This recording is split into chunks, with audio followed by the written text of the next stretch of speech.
이제 결론이 아니고 두 가지 질문의 큰 답 중에 이제 하나를 해결했습니다. 뭐냐면 어떻게 구원받았느냐라는 것에 대해서 로마서에서 쭉 설명하면서 그 구원이 이스라엘의 주권적 섭리 가운데 우리에게 어떻게 이루어졌는지 하나님의 뜻에 대해서 9장, 10장, 11장 이해했다면, 이제 12장부터 끝까지는 뭐냐면 구체적으로 우리가 구원받았다면 어떠한 구원, 하나님의 주권적인 은혜 안에서 그 섭리 가운데 내가 택하심을 받아서 복음을 듣고 하나님 앞에 회개할 기회를 갖고 회개의 약속을 붙잡고 회개해서 죄사함 받아서 이제 하나님의 거룩한 백성으로서 하나님을 기뻐하시는 사람이 된 것이 이제 난데, 이제 그럼 어떻게 우리가 살아야 되느냐가 이제 12장부터예요. 그래서 로마서가 크게 세 부분이죠. 서론 결론 빼놓고 1장부터 8장까지는 어떻게 구원받았느냐, 9장, 10장, 11장은 우리의 구원과 이스라엘의 구속의 역사와 어떤 관계에 있느냐, 그리고 12장부터 15장까지는 그럼 우리가 어떻게 살아야 되느냐. 로마서의 구성을 여러분이 알고 있으면은 로마서가 이제 잘 보입니다. 읽을 때 내가 어느 부분을 읽고 있다라고 알고 있기 때문에 여러분이 계속해서 좀 막무가내로 읽는 게 아니라 또 이해가면서 예측해가면서 읽을 수 있습니다. 여기 보면 12장 1절에 보니까 그러므로라고 나왔죠. 그러므로는 앞에 1장부터 11장까지 다 포함해. 어떻게 구원받았는지 알았지? 그렇죠? 하나님의 주권적인 은혜로 우리가 구원의 원리에 대해서 믿음의 법에 대해서 우리가 믿음으로 구원받았다 그랬죠? 맨 처음에 로마서의 시작이 오직 의인은 오직 믿음으로 살리라, 그렇죠? 믿음으로 살리라에다가 제가 은혜로라는 말로 썼어요. 여기 추가적인 게 이제 하나님의 주권이 담겨진 은혜인 것이고, 이 믿음은 하나님의 약속으로 말미암아, 그렇죠? 우리에게 주신 그 약속을 붙잡는 믿음으로 라는 뜻으로서 여기서는 이삭 예를 들었고, 여기서는 그렇죠? 야곱 예를 들면서, 그렇죠? 하나님의 백성을 살리면서 하나님의 백성이 되는, 그렇죠? 믿음의 법으로 들어가는 방법에 설명했다면은 이게 이제 예수를 통해서 우리가 죄사함의 약속을 갖고 또 우리를 예수 그리스도의 복음을 듣게 하여 주셔서 우리를 택하신, 그래서 전체적인 게 하나님의 주권적인 은혜로, 그렇죠? 우리가 구원받았다라는 것으로 할 때, 그럼 그 주권적인 은혜로 내가 구원받았기 때문에, 그러므로 12절에 1장에 그렇죠? 형제들아 내가 하나님의 모든 자비하심으로 너희를 권해. 이 자비가 뭐냐면 은혜죠. 그렇죠? 자비란 단어하고 인자란 단어하고 은혜라는 단어는 이제 같은 말이에요. 같은 말. 그렇죠? 우리가 하나님의 모든 자비하심으로 하나님의 주권적 섭리 가운데 은혜로 구원받았으니 너희에게 권하노니 너희 몸을 하나님이 기뻐하시는 거룩한 산 제사로 드리라. 하나님의 진노의 대상이었는데 이제 우리가 하나님 앞에 기쁨의 대상이 된 거죠. 그래서 여러분이 잘 생각할 게 하나님의 진노에서 기쁨의 대상으로 변한 겁니다. 진노의 대상인데 진노가 사라져서 아무 감정 없는 게 아니에요. 중간은 없어요. 하나님과의 관계 가운데. 그렇죠? 하나님이 우리를 기뻐하시느냐, 우리를 진노하시느냐. 우리 진노의 문제가, 죄의 문제가 해결되었기 때문에 우리 하나님 앞에 하나님이 기뻐할 수 있는, 하나님을 기쁘시게 할 수 있는 그런 삶을 살아야 된다라는 겁니다. 중간은 없습니다. 많은 사람들이 착각해요. 선과 악이 있으면 중간이 있겠지. 천국과 지옥이 있으면 중간이 있겠지. 하나님 앞에서는 이거 아니면 이거예요. 선이 아니면 악인 것이고, 의가 아니면 불의인 것이고, 진노가 아니면 하나님의 기뻐하는 대상이 되는데, 그래서 우리는 구원받았기 때문에 하나님의 진노의 대상이 아니라 믿음으로 하나님의 주권적인 은혜를 받았기 때문에 누가 기뻐해야 돼요? 여기 써있죠. 누가 기뻐해야 돼요? 내가 기쁜 건가요? 나도 당연히 기쁘죠. 근데 누가 주체가 돼? 하나님이 기뻐하시는 거룩한 산 제사로 드리라. 이것이 너희들을 영적 예배니라. 그래서 우리의 담임 목사님이 참, 그렇죠? 우리 성도들을 참 어떻게 해요? 어떻게 보면 참 틈을 안 줘요. 그렇죠? 틈을 안 줘요. 2부, 3부, 4부 갑자기 1부 예배가 그냥 생겨서 드리게 되고, 그러다 갑자기 5부 찬양 예배가 드리고, 그렇죠? 매일 그렇죠? 40일 작정기도 하자 그러다 갑자기 이 기도를 계속해 가자 하고, 참 이게 틈이 안 보여요. 우리 육신으로 보면은 참 일어나라 하지만 하나님이 보실 때 기뻐할 수 있는 모습이 되는 게 우리 성도들이 정말 천국 가는 것이고 예수의 신부로 무장돼야 되기 때문에, 여러분들이 이렇게 하나님의 심정 가운데 우리 영혼을 책임지고, 그리고 우리 하나님이 기뻐하는 사람이 될 수 있도록 교회의 모든 질서가 움직인다는 것을 알면서 인간의 요 밑에서 보면 잘 안 보이지만 하나님의 마음을 알고 뜻을 알고 그 주권적인 섭리 가운데 내가 들어간다면 내가 정말 하나님이 기뻐하시는 일에 의해서 내 육신의 때를 사용해야 된다는 걸 알기 때문에 우리 12장 1절 2절이 영적 예배. 너희는 그 다음 뭐예요? 하나님 앞에는 이렇게, 그렇죠? 하나님이 기뻐하시는, 그리고 수평적으로 이 세상에서는, 그렇죠? 이 세대를 본받지 말고, 이 세대는 어떤 세대냐? 핑계치 못할 하나님의 진노의 대상인 이 세대, 여기를 본받지 말고 오직 마음을 새롭게 함으로 변화를 받아서 하나님이 선하시고 기뻐하시고 온전하신 뜻이 무엇인지 분별해라 라고 했죠.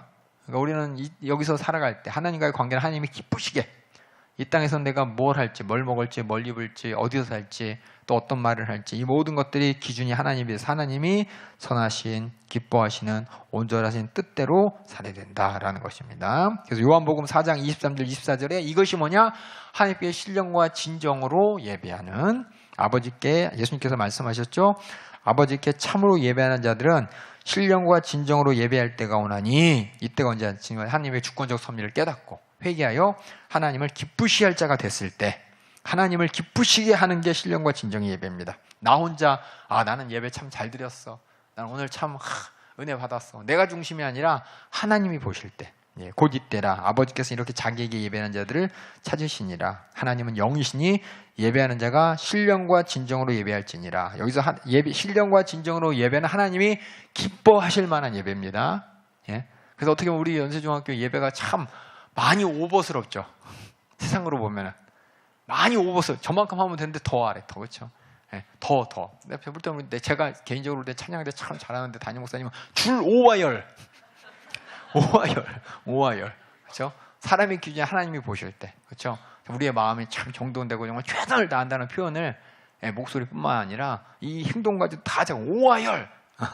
어떻게 이렇게 밑줄 나올 수가 있냐고. 나 볼 때는 잘 맞는 것 같은데 담임 목사님 그런 것까지도 뭐냐? 하나님 기준으로 보시기 때문에 우리가 이렇게 이해하시면 됩니다. 그래서 우리가 신령과 진정으로, 이 말은 다른 뜻으로는 하나님의 기뻐하시는, 하나님을 인격적으로 인정하고 하나님의 심정을 이해할 수 있는 그런 사람만이 신령과 진정의 예배자요, 하나님이 기뻐하시는 거룩한 산 제사로 드릴 수가 있습니다. 우리 12장 1절부터 2절 다시 한번 들어보세요. 그러므로 형제들아, 내가 하나님의 모든 자비하심으로 너희를 권하노니 너희 몸을 하나님이 기뻐하시는 거룩한 산 제사로 드리라. 이는 너희의 드릴 영적 예배니라. 너희는 이 세대를 본받지 말고 오직 마음을 새롭게 함으로 변화를 받아 하나님의 선하시고 기뻐하시고 온전하신 뜻이 무엇인지 분별하도록 하라. 내게 주신 은혜로 말미암아. 여기까지 하고, 여기까지가 이제 처음에 결국 뭐냐? 앞으로 할 얘기가 뭐냐? 기준이 뭐냐? 하나님이 기뻐하시는, 그리고 하나님이 기뻐하시고 선하시고 기뻐하시고 온전한 뜻대로 그럼 뭘 해야 되느냐? 이제 3절부터 이제 쭉 이어집니다. 3절부터 쭉 이어지는데 로마서에 보면 이렇게 여러 가지 표시가 되어 있지만은 저는 카테고리를 여러 가지, 첫 번째는 뭘 나눴냐? 내 스스로 하나님 앞에 어떤 모습이냐? 두 번째는 다른 사람에게 내가 어떻게 해야 되느냐? 한 장 넘길게요. 그 뒤에는 뭐냐? 세상 권세에게 내가 어떻게 해야 되느냐? 그리고 세상 사람들에게 내가 어떻게 해야 되느냐? 세상 속에서 나는 어떻게 살아야 되느냐? 그래서 이렇게 이제 카테고리를 나눴어요. 그 다음은 뭐냐? 믿음의 식구들 안에서, 그 다음에 교회로 와요. 믿음의 식구들 안에서 남에 대해서 어떻게 해야 되는 것이고, 나에 대해서는 또 어떻게 해야 되느냐? 이게 이제 로마서에서 나오는 12장, 13장, 14장의 카테고리예요. 먼저 3절부터 13절까지는 내 스스로를 내가 하나님의 나라를 바라보듯 나를 바라보면서 내가 어떤 모습으로 하나님을 기쁘시게 할 것이냐, 이에 대한 걸 우리 3절부터 한번 13절까지 한번 들어보고 나누도록 하겠습니다. 주신 은혜로 말미암아 너희 중 각 사람에게 말하노니 마땅히 생각할 그 이상의 생각을 품지 말고 오직 하나님께서 각 사람에게 나눠주신 믿음의 분량대로 지혜롭게 생각하라. 우리가 한 몸에 많은 지체를 가졌으나 모든 지체가 같은 직분을 가진 것이 아니니 이와 같이 우리 많은 사람이 그리스도 안에서 한 몸이 되어 서로 지체가 되었느니라. 우리에게 주신 은혜대로 받은 은사가 각각 다르니 혹 예언이면 믿음의 분수대로, 혹 섬기는 일이면 섬기는 일로, 혹 가르치는 자면 가르치는 일로, 혹 권위하는 자면 권위하는 일로, 구제하는 자는 성실함으로, 다스리는 자는 부지런함으로, 긍휼을 베푸는 자는 즐거움으로 할 것이니라. 사랑엔 거짓이 없나니 악을 미워하고 선에 속하라. 형제를 사랑하여 서로 우애하고 존경하기를 서로 먼저 하며, 부지런하여 게으르지 말고 열심을 품고 주를 섬기라. 소망 중에 즐거워하며 환난 중에 참으며 기도에 항상 힘쓰며 성도들의 쓸 것을 공급하며 손 대접하기를 힘쓰라. 예, 제가 밑에 썼죠. 스스로에게 제가 믿음, 소망, 사랑 이렇게 얘기했죠. 보이세요? 예, 이 믿음의 수준이 각자 하나님과의 관계는 시작이 있고 계속해서 자라납니다. 그래서 각자 수준에 맞춰, 수준이란 말은 가진 믿음의 분량대로, 믿음의 분량이 되지 않는 사람에게 이렇게 되는 거 아니야? 억제할 수 없어요.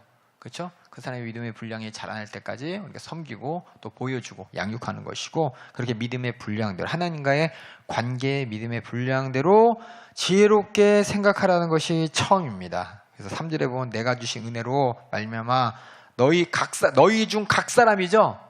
너희 모두에게 한 게 아니라 각각 믿음의 분량이 다 틀린 사람들, 이제 우리 연수회가 처음 신앙생활한 사람들, 그렇죠? 우리 신앙생활을 오래 한 사람들, 영혼 관리하는 사람들, 또 각자 다 틀려요. 각각 너희들이 하나님과의 믿음의 관계, 주권적인 섭리, 이 은혜를 인정하는 만큼 네가 믿음의 분량대로 지혜롭게 생각하라.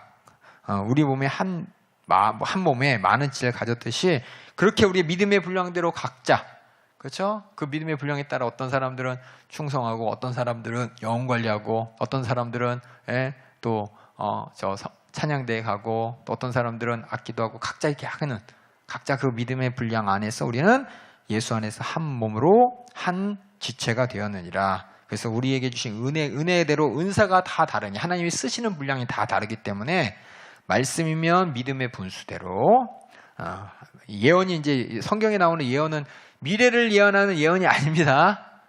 그런 예언도 있지만 제가 이렇게 말씀이라고 쓴 것은 하나님 말씀이에요. 하나님 말씀. 하나님 말씀을 전할 때 믿음의 분수대로. 그래서 이번에 우리 성경 스피치 대회 할 때 각자의, 그렇죠? 주일학교부터 시작해서 어른까지 각자 자기가 믿고 깨달은 내용대로 하나님 말씀을 전하고 고백한 것처럼, 누가 잘했네, 누가 못했네, 뭐 수준 높은 얘기가 1등한 게 아니라, 그렇죠? 진실한 만큼 각 믿음의 분수대로 말씀을, 또 섬기는 일이면 섬기는 일로, 가르치는 자면 가르치는 일로, 권위하는 자, 권위하라는 말이 막 다스린 게 아니라 질서를 지키는 거죠. 교회 안에 질서를 지키는 자는 질서를 지키게 하므로, 또 구제하는 자는 성실함으로, 다스리는 자도 보리함으로, 또 긍휼을 베푼 자는 즐거움으로, 이렇게 믿음 안에서 결정하라는 거예요. 믿음 안에서 너희가 믿음대로 이 모든 교회에서 맡겨진 사명들, 하나님을 위해서 해야 될 일들을 진행하라라는 것이 믿음의 분량대로고, 그 다음에 뭐냐? 그 다음에 사랑으로 우리가 서로, 그렇죠? 사랑하면서 악을 미워하고 선에 속하라. 선이 뭐냐? 하나님 보실 때 좋았다를 할 수 있는 겁니다. 선이 영어로 뭐예요? 우리 그냥 선하면 굿이잖아요. 그렇죠? 그렇죠? 굿이 뭐냐면 하나님 볼 때 좋은 거예요. 천지만물을 지으신 하나님께서 보기에 좋았더라 그랬잖아요. 인간은 보기에 참 좋았더라 그랬죠. 이것처럼 하나님이 창조한 질서들, 하나님 보시기에 좋은 이 모든 창조된 질서대로 너희가 하는 겁니다. 창조된 질서대로 우리가 벗어나는 것이 이제 악이죠. 그렇죠? 그래서 질서대로 하면서 우리가 서로 사랑하고 우애하고 존경하기를 서로 먼저 하면서 부지런하라 그랬어요. 게으르지 말라 그랬어요. 열심을 품고 주를 섬기라고 했습니다. 그리고 소망 중에서 즐거워하며, 우리가 신앙생활을 할 때 이제 핍박이 있고 환란이 있기 때문에 소망을 갖고 환란 중에서 참으며 기도에 항상 힘쓰며, 그리고 성도들의 쓸 것을 공감, 그러니까 환란 가운데 우리 동병상련이라고 우리가 서로 섬기는 일에, 위에 보면 이제 형제를 사랑하는 것과 마찬가지겠지만 특별히 성도들의 쓸 것을 공감, 환란에 얘기하는 거예요.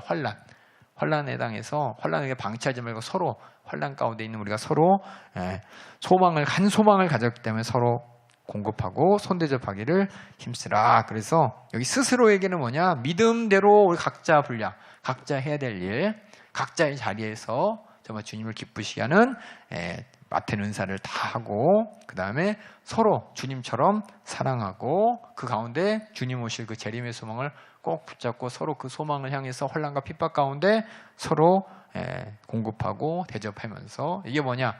우리가 하나님이 기뻐하시는 일이라는 겁니다. 하나님을 기쁘시게 하는 일이라는 겁니다. 그래서 믿음, 소망상 여기 또 나왔죠? 그러니까 믿음이 뭐냐, 소망이 뭐냐, 사랑이 뭐냐, 이 부분에서 믿음의 관계에 대해서 우리는 각자의 믿음의 분량, 사랑은 주님처럼 사랑하고, 소망은 막연한 소망이 아니라 주님 재림의 소망입니다.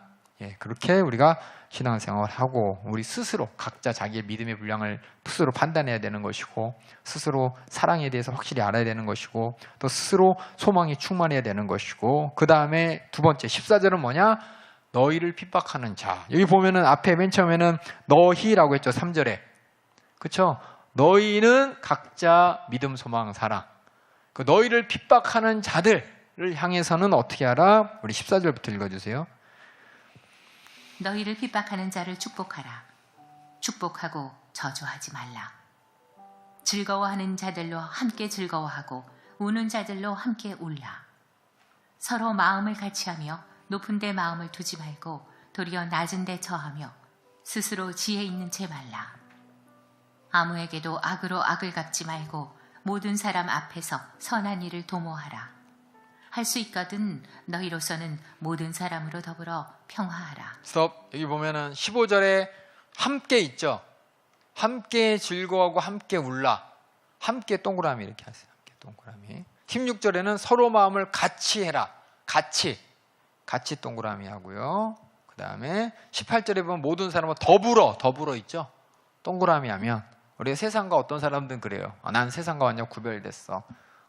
세상은 세상 권세자고는 사람이고 나는 교회에서 기도만 하고 나는 교회에서 이게 아니라 우리는 이 땅에서 좀 하나님이 주신 모든 천지 만물을 가운데 내가 수고하고 노력해야 되는 것이고, 이 땅의 모든 사람도 또 구원해야 되는 것이고, 그 가운데 관계도 있는데, 그것이 뭐냐? 주님 안에서, 아까 얘기했지만 맨 처음에 하나님이 기뻐하시고 온전한 뜻 안에서 함께 그 사람들을 배척하고 저 사람 예수 안 믿는 사람이니까 나 만나지 말아요. 그게 아니라 학교에서도 직장에서도 또 사회에서도 가정에서도 함께 하나님 함께 무조건 죄 짓는 거 같이 하라는 게 아니라 하나님의 온전하시고 하나님의 선하시고 기뻐하신 뜻 안에서 함께 평화하고, 그죠? 그들과 마음을 같이 하라는 게 꼭 세상 사람들이 나쁜 생각, 나쁜 것이 아니라, 그렇죠? 위로받을 사람 가서 위로해주고, 또 세상 사람들이 잘하는 일 가서 칭찬해주고 기뻐해주고, 죄 짓는 일 말고, 그렇죠? 옆집 애가 공부 잘하면 야 이게 참 잘한다 이렇게 해줘야지. 이제 집에 오자마자 야 너 옆집 애는 뭐 이거야 너는 뭐야 그래서 승질내지 마시고 그런 거리로 이건 함께 하라는 것이 이제 세상과의 관계 가운데 하나님의 뜻 안에서 우리가 거룩해서 분리되는, 이건 죄에서 분리되는 것이지, 그 사람들과는 어떻게 하냐, 함께 하나님이 기뻐하시는 뜻을 이루어가라라는 겁니다. 19절도 읽어주세요. 내 사랑하는 자들아, 너희가 친히 원수를 갚지 말고 진노하심에 맡기라. 기록되었으되 원수 갚는 것이 내게 있으니 내가 갚으리라고 주께서 말씀하시니라. 내 원수가 줄이거든 먹이고 목마르거든 마시우라. 그리함으로 내가 숯불을 그 머리에 쌓아놓으리라. 악에게 지지 말고 선으로 악을 이기라. 여기 보면 그쵸? 분노하죠. 어떻게 저런 사람은 하나님이, 그쵸? 나쁜 짓 하는 사람은 부자 되고, 그쵸? 나한테 사기친 사람 있고, 그쵸? 내가 훔쳐가는 사람 있고, 뭐 하려 그러면은 꼭 뒤로 빼가지고 그냥 자기 이득만 취하는 사람 있고, 그러고 보면 괜히 그냥 그냥 내가 판단하려고 그러는데 판단하지 말고 하나님 앞에 맡기라는 겁니다.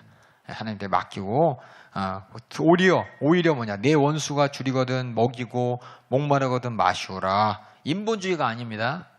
그 영혼 사랑함으로 하나님의 기뻐하시고 온전한 뜻에 따라 그리함으로 네가 숯불을 거 머리에 쌓아놓으리라. 이 얘기가 이제 어떻게 이해해야 되느냐 말했어요. 원수한테 그렇게 잘하면 그 원수가 나한테 왜 이렇게 잘하지? 그러면서 괜히 미안하고 괜히 뻘쭘하고 그러면서 자기가 악하게 했던 것들에서 참 부끄럽게 생각하고 그럴 거 아니에요. 그렇게 뒤에 나온 것처럼 선으로 악을 이기라는 겁니다. 그래서 우리가 세상 사람들, 특히 나를 핍박하는 이 내 교회, 내 하나님과의 관계 가운데 나는 스스로 믿음, 소망, 사랑 안에서 주님의 뜻을 이루고 세상 사람들과의 부닥칠 때는 항상 뭐 세상 사람들 또 함께하는 사람들과 있을 때는 모든 악을 이겨야 악을 선으로 악을 이기라 그랬습니다. 하나님 기뻐하신 뜻을 하나님이 기뻐하실 모습을 좋아하실 모습을 따라서 함께 하면서 죄에 타협하는 것이 아니라 선으로 악을 이기면서 함께 하라는 겁니다. 예, 가정에서도 또 회사에서도 또 직장에서도 또 학교에서도 그것이 하나님의 뜻입니다. 그래서 여기 스스로는 여기까지가 이제 그거예요. 나와 타자예요. 나와 타자. 이 타자라는 것은 뭐냐면은 나를 제외한 모든 사람, 믿는 사람이든 믿지 않는 사람이든 모두에게 한해서 나는 믿음, 소망, 사랑 하나님의 뜻을 분별하면서 내 믿음의 분량 안에서 최선을 다해서 사람 눈치 보면서 하는 게 아닙니다. 내 믿음의 분량에서 하는 거예요. 누가 저만큼 하는데 누구 저러는데 나도 해야 되나? 아니 보니까 저 사람은 저렇게 조그마한데 나도 저렇게 할 필요 있나? 이게 아니라 스스로 하나님 앞에 믿음을 가지고 믿음의 분량대로 또 사랑으로 소망으로 함께 하는 내 스스로를 살펴보라는 것이고 또 나를 제외한 교회 식구든 또 가정 식구든 밖에 회사든 믿지 않는 사람 믿는 사람이든 다 뭐냐? 선으로 함께 하나님의 깊으신 뜻을 쫓아가면서 그 안에서 악한 일이 항상 선으로 이기라는 것을 판단할 일이 있고 심판할 일이 있으면 하나님께 맡기라는 것을 얘기하는 것이고 그 다음에 이제 세 파트는 뭐냐? 믿지 않는 사람들, 믿지 않는 세상에 관한 거예요. 믿지 않는 세상 권세, 특히 이제 우리 그렇죠? 정부 권리라든지 경찰이라든지 공권력에 한해서 또는 학교에서도 직장에서도 이 권세가 있잖아요. 권위 있는 사람에 대해서 어떻게 하느냐? 우리 13장 1절부터 우리 7절 또 읽어주세요. 로마서 13장. 각 사람은 위에 있는 권세들에게 굴복하라. 권세는 하나님께로 나지 않음이 없나니 모든 권세는 다 하나님의 정하신 바라. 그러므로 권세를 거스리는 자는 하나님의 명을 거스림이니 거스리는 자들은 심판을 자취하리라. 관원들은 선한 일에 대하여 두려움이 되지 않고 악한 일에 대하여 되나니 내가 권세를 두려워하지 아니하려느냐. 선을 행하라. 그리하면 그에게 칭찬을 받으리라. 세상이 아무리 악독하더라도 그렇죠? 어떤 공권력이라는 게 있고 기본적인 사회의 정의가 있잖아요. 예, 악한 세상이고 공권력이 남용되고 선과 악이 뒤틀린 그런 세상을 얘기하는 것이 아니라 그런 것을 온전히 행하는 그 공권력이나 세상의 권세 앞에 있는 것이지, 그렇죠? 그 권세가 잘못됐으니까는 뭐예요? 예, 사람들이 구테타도 일으키고 때로는 혁명도 일으키고 하는 것이기 때문에 무조건 그걸 다 초월해서 무조건 굴복해라, 김일성에게 굴복해라, 이거 아닙니다. 일본의 천황 숭배에 굴복해라, 이건 아니에요. 그렇죠? 제일 전제가 되는 게 하나님이 기뻐하시는 산 제물이 되어서 하나님이 기뻐하시는 일 가운데 그런 것이 이루어져야지 하나님이 기뻐하시는 일 제외하고 그렇게 되는 건 아닙니다. 그래서 12장 1절 2절이 제일 큰 전제고 그 전제 아래서 믿음, 소망, 사랑이요 선으로 악을 이기는 것이고 또 그 전제 안에서 세상의 권세를 인정하고 존중하라, 굴복하라 가지고 존중하라고 했죠. 그 다음에 또 읽어주세요. 그는 하나님의 사자가 되어 내게 선을 이루는 자니라. 이게 하나님의 섭리 가운데, 그렇죠? 하나님의 큰 섭리 가운데 이 나라에 하나님이 세우시고 이 나라에 예수 믿지 않는 이런 대통령이나 정치가를 통해서 이 나라를 이렇게 하나님께서 인도하시는 것인데, 그래서 하나님의 사자다 그러니까 그냥 무조건 하나님 믿는 사람, 하나님께서 기뻐하시는 신앙생활 잘하는 사람이 아니라 여기서는 이 모든 것들이 하나님의 섭리 가운데 이루어진다는 겁니다. 하나님의 섭리 가운데 하나님의 선한 뜻을 위해서 세운 이런 권세자들을 얘기하는 겁니다. 하나님의 사자라는 것이. 이거 하나님의 주권적 섭리 안에서 말하는 겁니다. 아시겠죠? 그러니까는 여러분들이 맞아, 왕은 하나님이 세우는 거니까 왕 말은 무조건 하나님 말이야 이렇게 쫓아가면 안 되는 거예요. 그러니까 왕이라고 다가 아니라 하나님의 선하신 뜻 안에서만입니다. 근데 많은 사람들이 중세시대 때 이걸 남용했죠. 그렇죠? 여러 번 얘기했지만 중세시대 때 왕들이 지금은 왕이다라고 하지만 그 당시에 왕은 교황에게 승인을 받아야 그 나라의 왕이 되는 게 이제 중세시대였잖아요. 그렇기 때문에 왕들이 교황에게 승인받기 위해서 정치적으로 막 결탁도 하고 또 교황과 거래도 하고 때로는 자기가 왕 돼서 나는 왕 된 것이 내 뜻이 아니라 하나님이 세우셔서 내 말이 하나님 말이다 그러면서 권력을 남용하기도 하고 했어요. 이런 것을 다 포함해서 막 권세자에게 굴복해라 그것이 아니라 하나님이 기뻐하신 뜻 안에서입니다. 그럼 우리가 하나님의 뜻을 잘 분별해야겠죠. 잘 분별하면 성령의 지혜와 지식으로 하나님 말씀 안에서 내가 온전히 하나님의 주권지 섭리 안에 내가 어떻게 살아가야 되는지 분명히 알고 있어야 됩니다. 그 다음에 또 읽어주세요. 그러나 네가 악을 행하거든 두려워하라. 그가 공연히 칼을 가지지 아니하였으니 곧 하나님의 사자가 되어 악을 행하는 자에게 진노하심을 위하여 보응하는 자니라. 그러므로 굴복하지 아니할 수 없으니 노를 인하여만 할 것이 아니요 또한 양심을 인하여 할 것이라. 그들에게 굴복하는 것이 아까 얘기한 전제적인 것이 뭐냐? 뭐죠? 그들이 무서워서가 아니라 노를 인하여 할 것이 아니요 그 권세가 무서워서 권세에 굴복하는 것뿐만 아니라 제일 중요한 게 뭐냐? 양심을 인하여 할 것이라 그랬죠. 양심이라는 건 하나님을 찾아가는 하나님을 기쁘시게 하는 기준이 되는 것입니다. 제가 옆에 써놨죠? 그러니까 여러분들 이걸 참고하세요. 그 다음 읽어주세요. 6절. 너희가 공세를 바치는 것도 이를 인함이라. 저희가 하나님의 일꾼이 되어 바로 이 일에 항상 힘쓰느니라.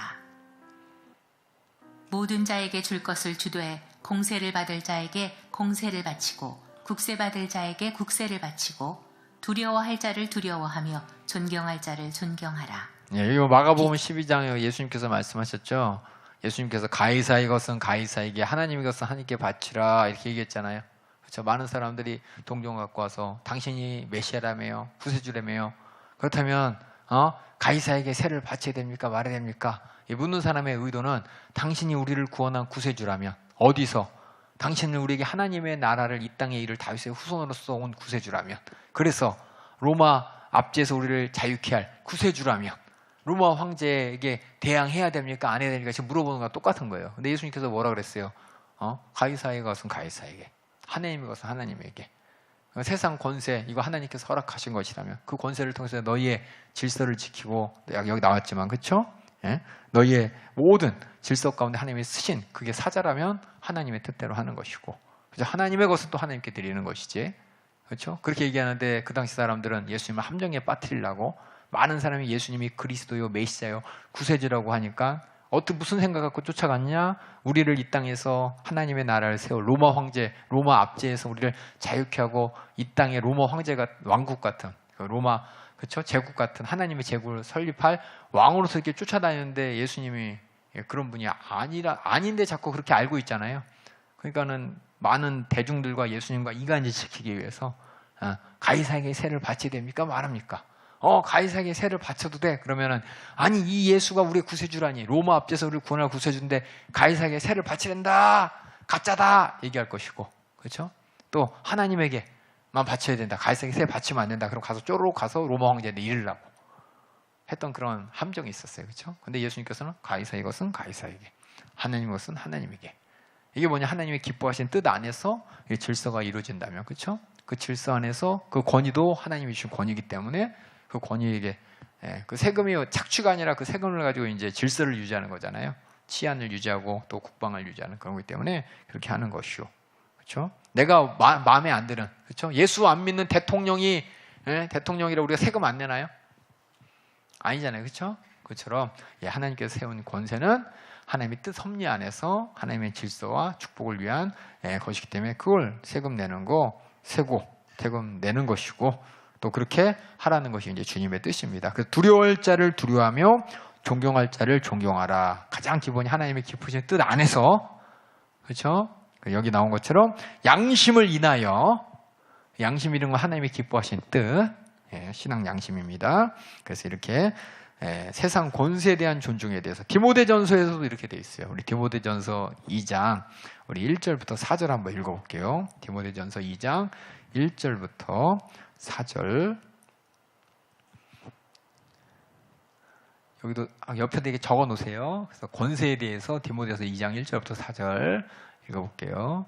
자, 그러므로 내가 첫째로 권하노니 모든 사람을 위하여 간구와 기도와 도구를 감사를 하되 임금들과 높이 지위 있는 모든 사람들 위하여 하라.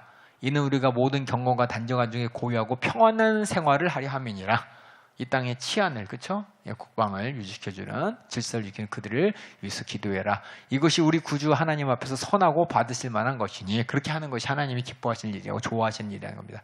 하나님은 모든 사람이 구원을 받으며 진리를 아는 데 이르기를 원하노라. 그들도 그렇게 되기를, 그렇게 우리가 복음을 전하는 일에 있어서 치안이, 그렇죠? 세상의 질서가 이렇게 도움이 되고 또 그것을 할 수 있는 자유가 주어지는 그런 권세자를 위해 기도하라는 것이 이제 세상 권세에 대한 겁니다. 하나님의 뜻 안에서 무조건적인 권세 굴복이 아닙니다. 근데 이제 세상 권세에 대해서, 그렇다면 세상 사람들에 대해서 8절부터 여기 보면 아무든지라고 돼 있죠. 제가 여기 보면 to라고 영어 적어놓은 거 보이시죠? 이렇게 대상이어야 돼요. 그 대상을 향해서 우리가 하나님이 기뻐하시는 뜻을 어떻게 해요? 여기 보면 아무에게든지, 그 아무가 뭐냐면 세상 사람들, 그렇죠? 예수 믿지 않는 사람들이요. 믿는 사람들, 믿지 않는 사람이든 이 세상 사람들. 8절 읽어주세요. 피차 사랑의 빛 외에는 아무에게든지 아무 빛도 지지 말라. 남을 사랑하는 자는 율법을 다 이루었느니라. 간음하지 말라, 살인하지 말라, 도적질하지 말라, 탐내지 말라 한 것과 그 외에 다른 계명이 있을지라도 내 이웃을 내 자신과 같이 사랑하라 하신 그 말씀 가운데 다 들었느니라. 사랑은 이웃에게 악을 행치 아니하나니 그러므로 사랑은 율법의 완성이니라. 근데 이 세상은 이게 다 무너졌죠, 그렇죠?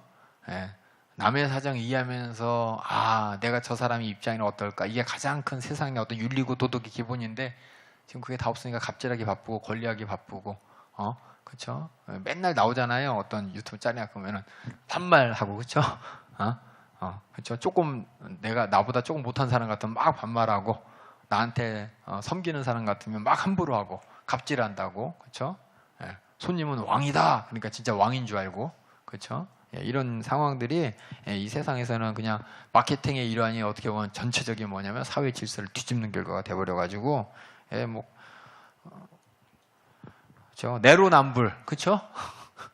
이런 것들을 바라보면은 저 하나님의 뜻 아닙니다. 우리는 하나님의 기뻐하신 뜻 안에서 하나님이 가장 기뻐하신 뜻이 우리에게 공감 능력을 주신 것이 뭐냐면 영적인 존재라는 특징입니다.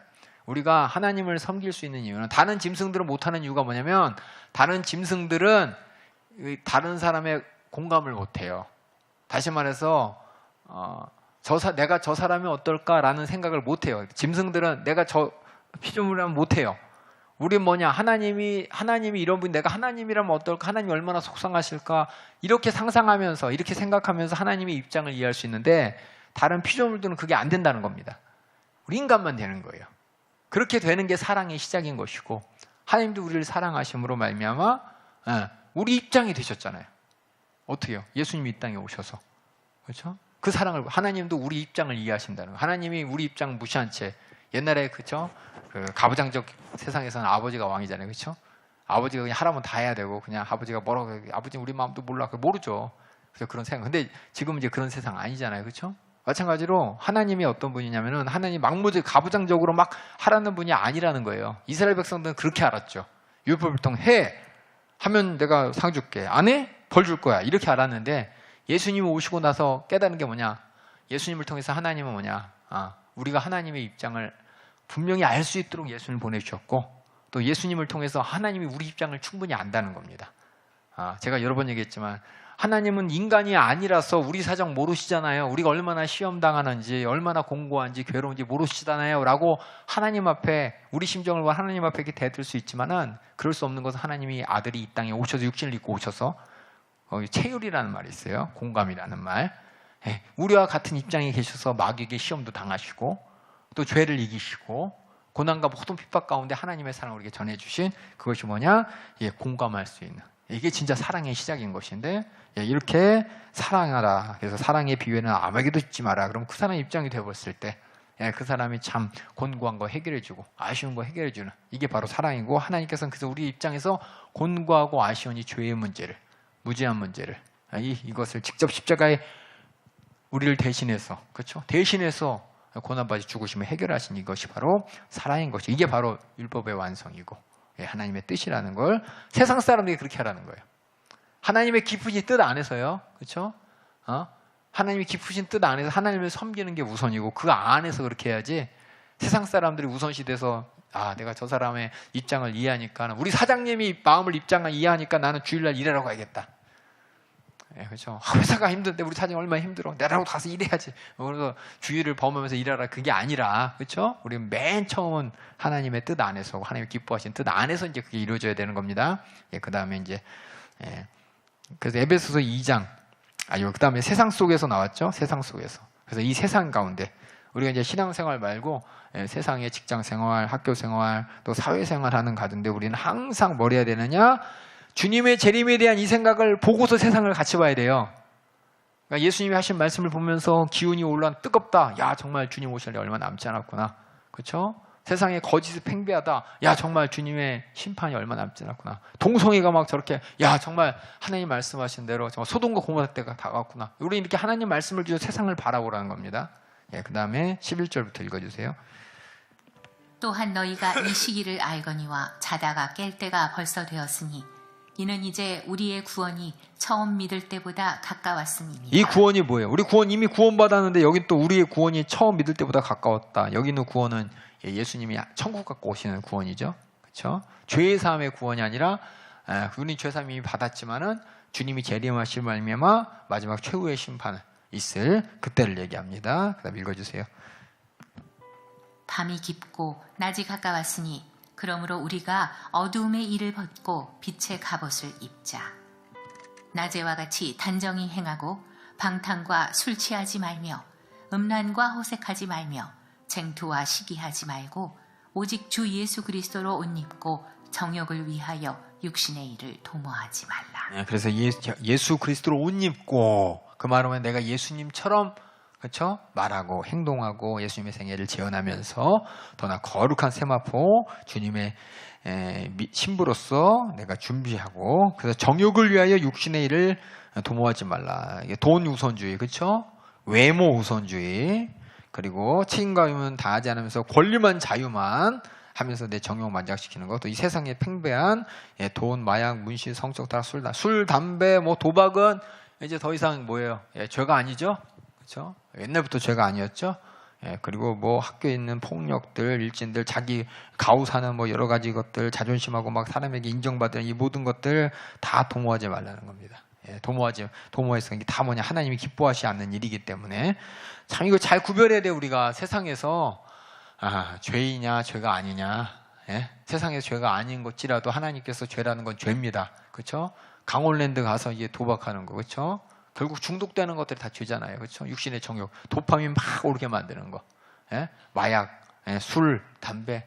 뭔지 모르지만 내 육신에 뭔가 이 뇌를 자극하면서 신선한 자극에 막 몰두하는 이 정욕을 위한 이 모든 것들을 우리가 알고 보고 잘 분별해야 되는 것이고 세상에 그 욕심에서 나오는 거잖아요. 그렇죠? 욕심. 그렇죠? 욕심이 항상 여러 번 얘기하지만은 전 이런 경우가 참 저도 그랬기 때문에 음식 맛있는 거 먹고 나오면 이게 사탕 하나씩 가져갈 때 보면 어떤 사람은 한 주먹씩 가져가는 사람, 그렇죠? 어르신들, 그렇죠? 서비스로, 그렇죠? 섬기는 마음으로 놨는데 권리인 줄 알고 한 사람이 하나씩만 이렇게 가져가라고 놨는데 가져가라는 거야? 그럼 싹 거기서 이만큼 가져가도 되는 거 아니야? 그러면 오히려 큰 소리 치시는 이제 분들이 있는데 이런 분들이 이제 참 아쉬워요, 그렇죠? 호의를 권리로 알고서 이제 이렇게 행하시는 분들. 또 세상에 보면은 도박 아닌 것처럼 도박처럼 보이는 것들 많잖아요. 우리 젊은 청년들은 알지만은 주식 같은 거, 비트코인 같은 거 많은 사람은 투자를 해요. 근데 실상은 앉아가지고 그냥 쌀 때 얼른 어떻게 일확천금을 누리는 그 마음이 뭐냐면 투기예요, 투기. 도박이에요, 도박. 노력해서 버는 게 아니라 쉽게 돈 벌려고 하는 그 모든 거 하나하나 거기에 항상 거짓말이 붙습니다. 거짓말이 붙고 범죄가 붙어요. 양심을 속이는 일이 붙어요. 이런 것들이 뭐냐? 다 정욕을 위한 일입니다. 그러니까 여러분들이 잘 보세요. 잘 보세요. 여러분들이 정욕을 위한 내 욕심으로 말미암는 거냐 아니냐. 세상은 뭐냐면 욕심으로 이렇게 하는 것들을 뭐냐? 너도 해도 돼라고 하면서 공범을 만들어요. 다. 나만 그랬나? 저 사람도 그러는데 그러면서 공범을 만들어요. 나쁜 사람들이 하는 것 중에 하나가 우리 일진들이나 그런 영화 같은 거, 또 드라마 같은 거 보면은 일진들이 아주 기가 막힙니다. 다른 일진을 만들기 위해서 자기가 범죄한 거를 예, 그 사람도 하게 만들어. 그래서 이르지 못하게 만들잖아요. 예, 그런 거 모습 가끔 나오잖아요. 예, 그래서 꼬봉들 데려와가지고 뭐예요? 자기가 훔쳐온 거 가지고 너 먹어. 그렇죠? 아니면은 뭐예요? 너도 마셔. 뭐 이래가지고 너도 우리가 훔친 거 너도 먹었으니까 동범자야. 이러면서 이르지 못하게 신고하지 못하게 만드는. 그게 뭐냐면 다 뭐냐? 우리의 정욕이 그렇게 움직입니다. 다 이렇게 사람들의 막연한 정욕을 자극해서 야 너도 그거 했잖아. 너도 그거 했잖아. 그러면서 나중에 무슨 문제 생겼을 때 너도 거기에 동의했잖아. 너도 그렇게 했었잖아. 그러면서 너 그거에 대해서 거부 안 했잖아. 아니라고 안 했잖아. 라고 하면서 공범자 만드는 게 이 정욕이에요. 정욕. 여러분 정욕이 무섭습니다. 예, 저도 마찬가지지만 부지부식간에 그냥 원래 그러는 거니까 해왔으니까 라면서 하는데 가만히 보면은 하나님 기뻐하지 않는 일을 분별할 수 있도록 성령께서 우리에게 계속 감동과 말을 주십니다. 여러분들이 정말 예수 그리스도로 옷 입고 항상 생각해. 예수님이라면 비트코인 했을까요?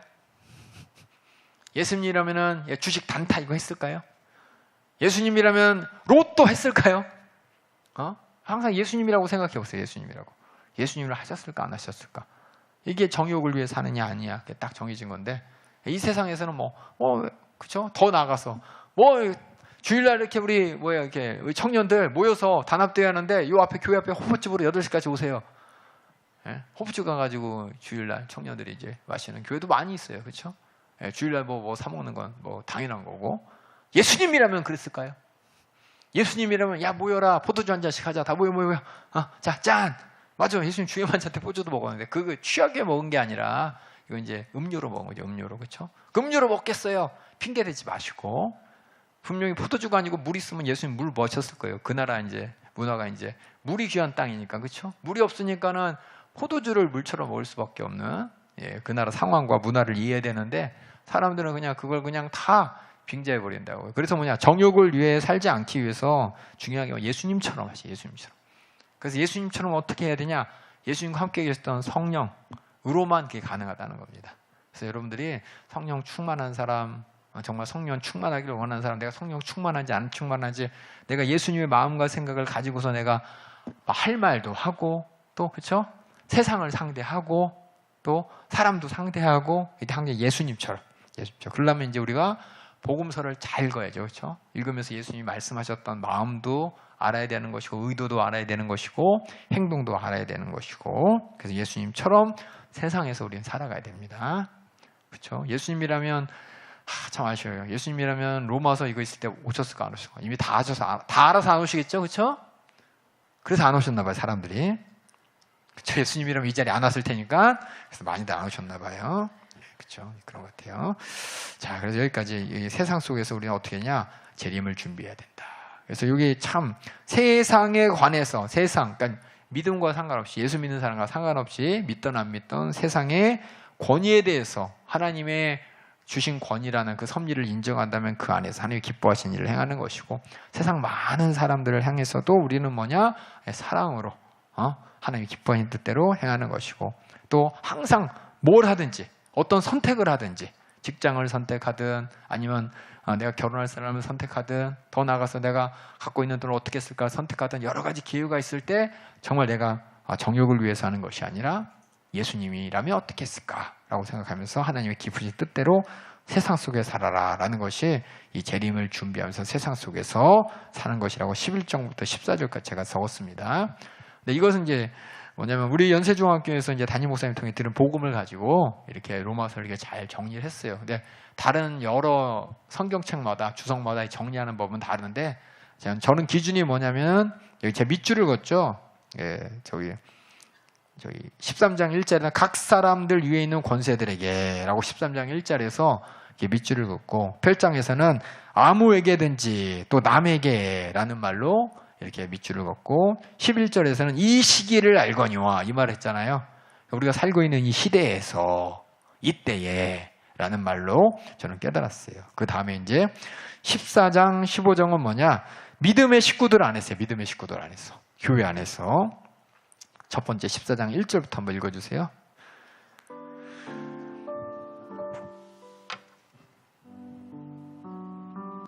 의심하는 바를 믿음이 연약한 자를 너희가 받되 그의 의심하는 바를 비판하지 말라.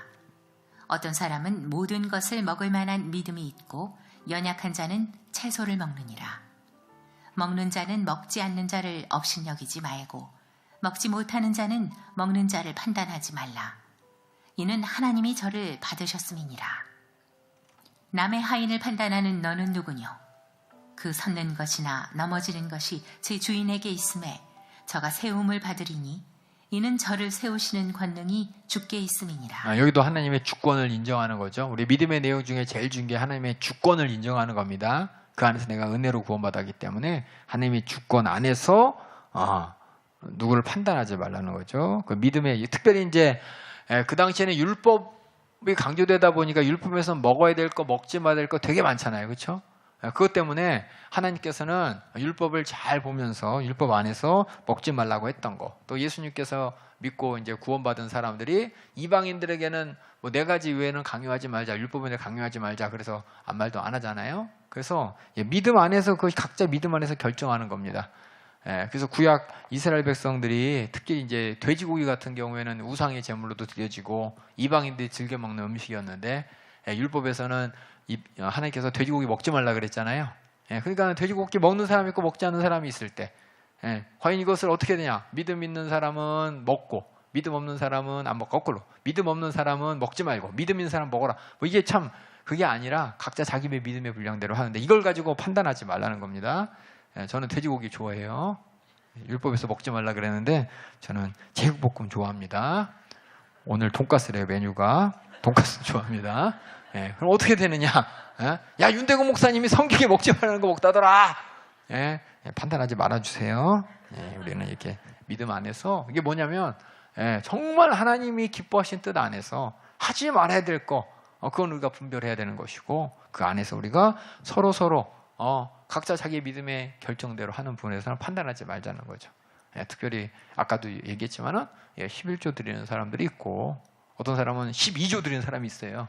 12조 드리는 사람이 11조 드리는 사람이 너는 그거밖에 믿음이 안 되냐? 판단할 것도 없고 11조 드리는 사람이 12조 드리는 사람인데 얼마나 참 오버하시네? 판단할 것도 없고 하나님의 말씀 안에서 믿음 안에서는 각자 믿음의 분량대로 믿음의 분량이라 그러니까는 난 안 해도 돼가 아니라 하나님의 그 하라는 범위 안에서 각자 믿음의 분량대로 하는 것에 대해서 서로 비판하지 말라는 겁니다. 그 다음에 5절부터 읽어주세요.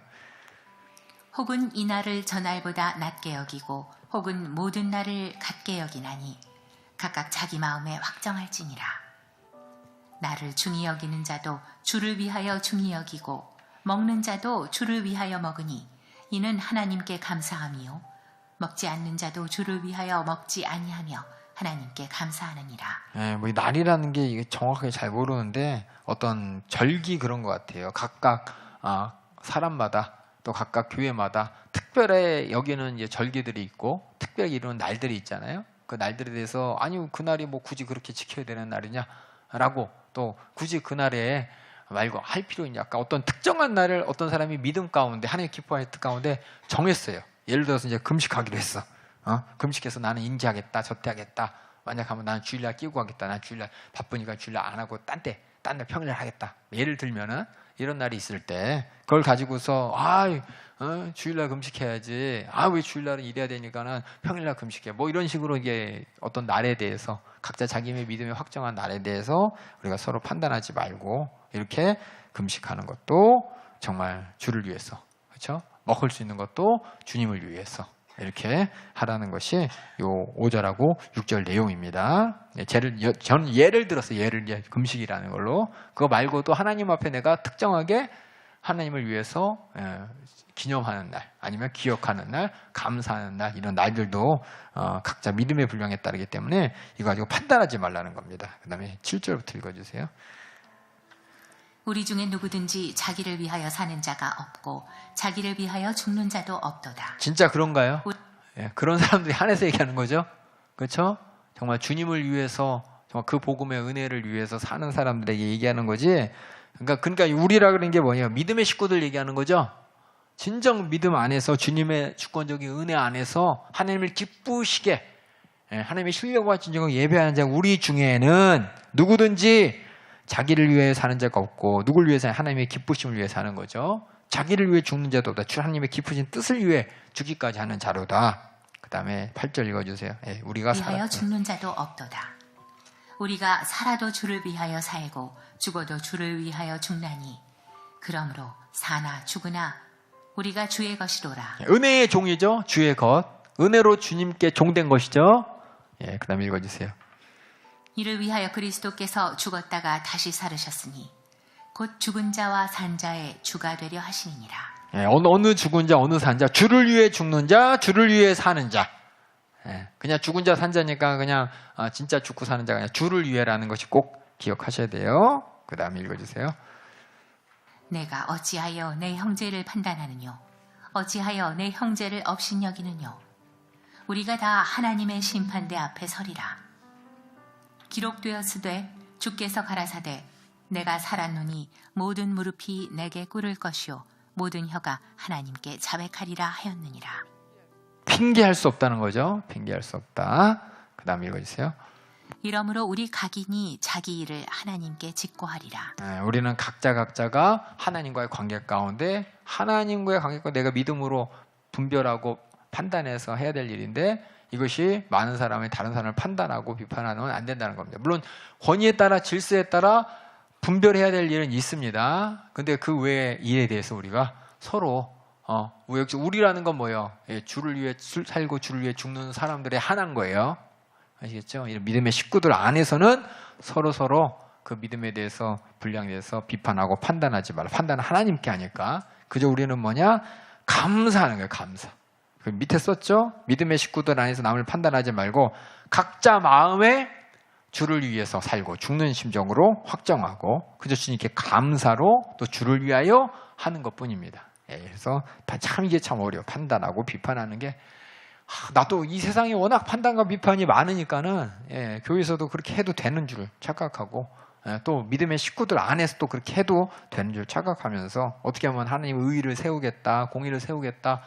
물론 해야 될 일이 있는데 그것을 권위를 넘어서서 질서를 넘어서서 이렇게 하게 된다면은 이게 참 교회를 무너뜨리고 하나님의 질서를 무너뜨리기 때문에 여기서 그래서 제가 믿음의 식구들 안에서 우리라는 말 썼잖아요, 그렇죠? 우리 여기서의 우리는 뭐냐? 예수 그리스도의 피의 공로로 제3의 약속으로 하나님의 주권적 은혜로 구원받은 자들이 하나인 것인가? 여러분이 그렇게 이해해 주시면 되겠습니다. 그 다음에 뭐냐? 믿음의 식구들 안에서 이거 뭐냐? 하지 말라는 거 아니 여기 봐. 마음을 판단하지 말라고 했죠? 더 나아가서 어디까지 해야 되냐? 13절 또 읽어주세요. 그런즉 우리가 다시는 서로 판단하지 말고 도리어는 더 나아가서 그렇죠? 도리어 더 나아가서 판단하지 말고 판단받지 않도록 조심해라는 거죠. 그래서 나로 말미암아 누가 하면서 왜 저러지? 라면서 부딪힐 것이나 부딪힐 것 거칠 것으로 형제 앞에 두지 말라. 이 말은 그 형제가 판단할 것을 내가 하지 마. 어떤 판단할 만한 일을 아예 하지도 말라는 거예요. 먹지도 말라는 거예요. 혹시 제가 오늘 돈가스 먹는데 저를 판단하실 분들 손 들어주세요. 맛있게 먹겠습니다. 손든 거 아니죠? 이게 긁으신 거죠? 맛있게 저 먹겠습니다. 읽어주세요. 그런즉 우리가 다시는 서로 판단하지 말고 도리어 부딪힐 것이나 거칠 것으로 형제 앞에 두지 아니할 것을 주의하라. 내가 주 예수 안에서 알고 확신하는 것은 무엇이든지 스스로 속된 것이 없으되 다만 속되게 여기는 그 사람에게는 속되니라. 내 안에 신앙 양심이 이건 좀 아닌 것 같은데 라는 건 내가 하나님 앞에서 내가 하는 것이지 남이 보면서 야 그거 아닌 거잖아 라고 할 수 없다는 겁니다. 그렇게 뭐냐 스스로 자기 자신을 판단하는 것이지 판단하고 하나님 앞에 선한 양심으로 나가는 것이지 내가 그걸 무시하고 다른 사람에게 판단을 받을 만한 일 그럼에도 불구하고 뭐이 하면서 다른 사람이 판단을 받을 만한 그런 일을 하지 말라는 겁니다. 그다음 읽어주세요. 15절. 만일 식물을 인하여 내 형제가 근심하게 되면 이는 내가 사랑으로 행치 아니함이라. 식물이 뭔지 대학 청년이 알죠? 동물 식물 아니죠 이거? 먹는 거죠? 모를 때는 저 초등학교 때 읽었을 때는 식물을 인하여 내 형제 그게 뭐지? 김치 먹으면 안 되나? 막 이런 생각 했었어요. 저는.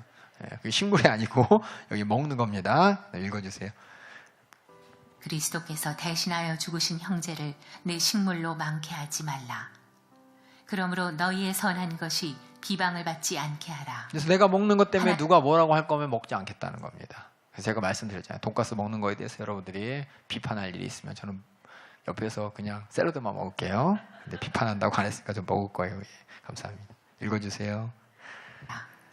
하나님의 나라는 먹는 것과 마시는 것이 아니요 오직 성령 안에서 의와 평강과 희락이라. 이로써 그리스도를 섬기는 자는 하나님께 기뻐하심을 받으며 사람에게도 칭찬을 받느니라.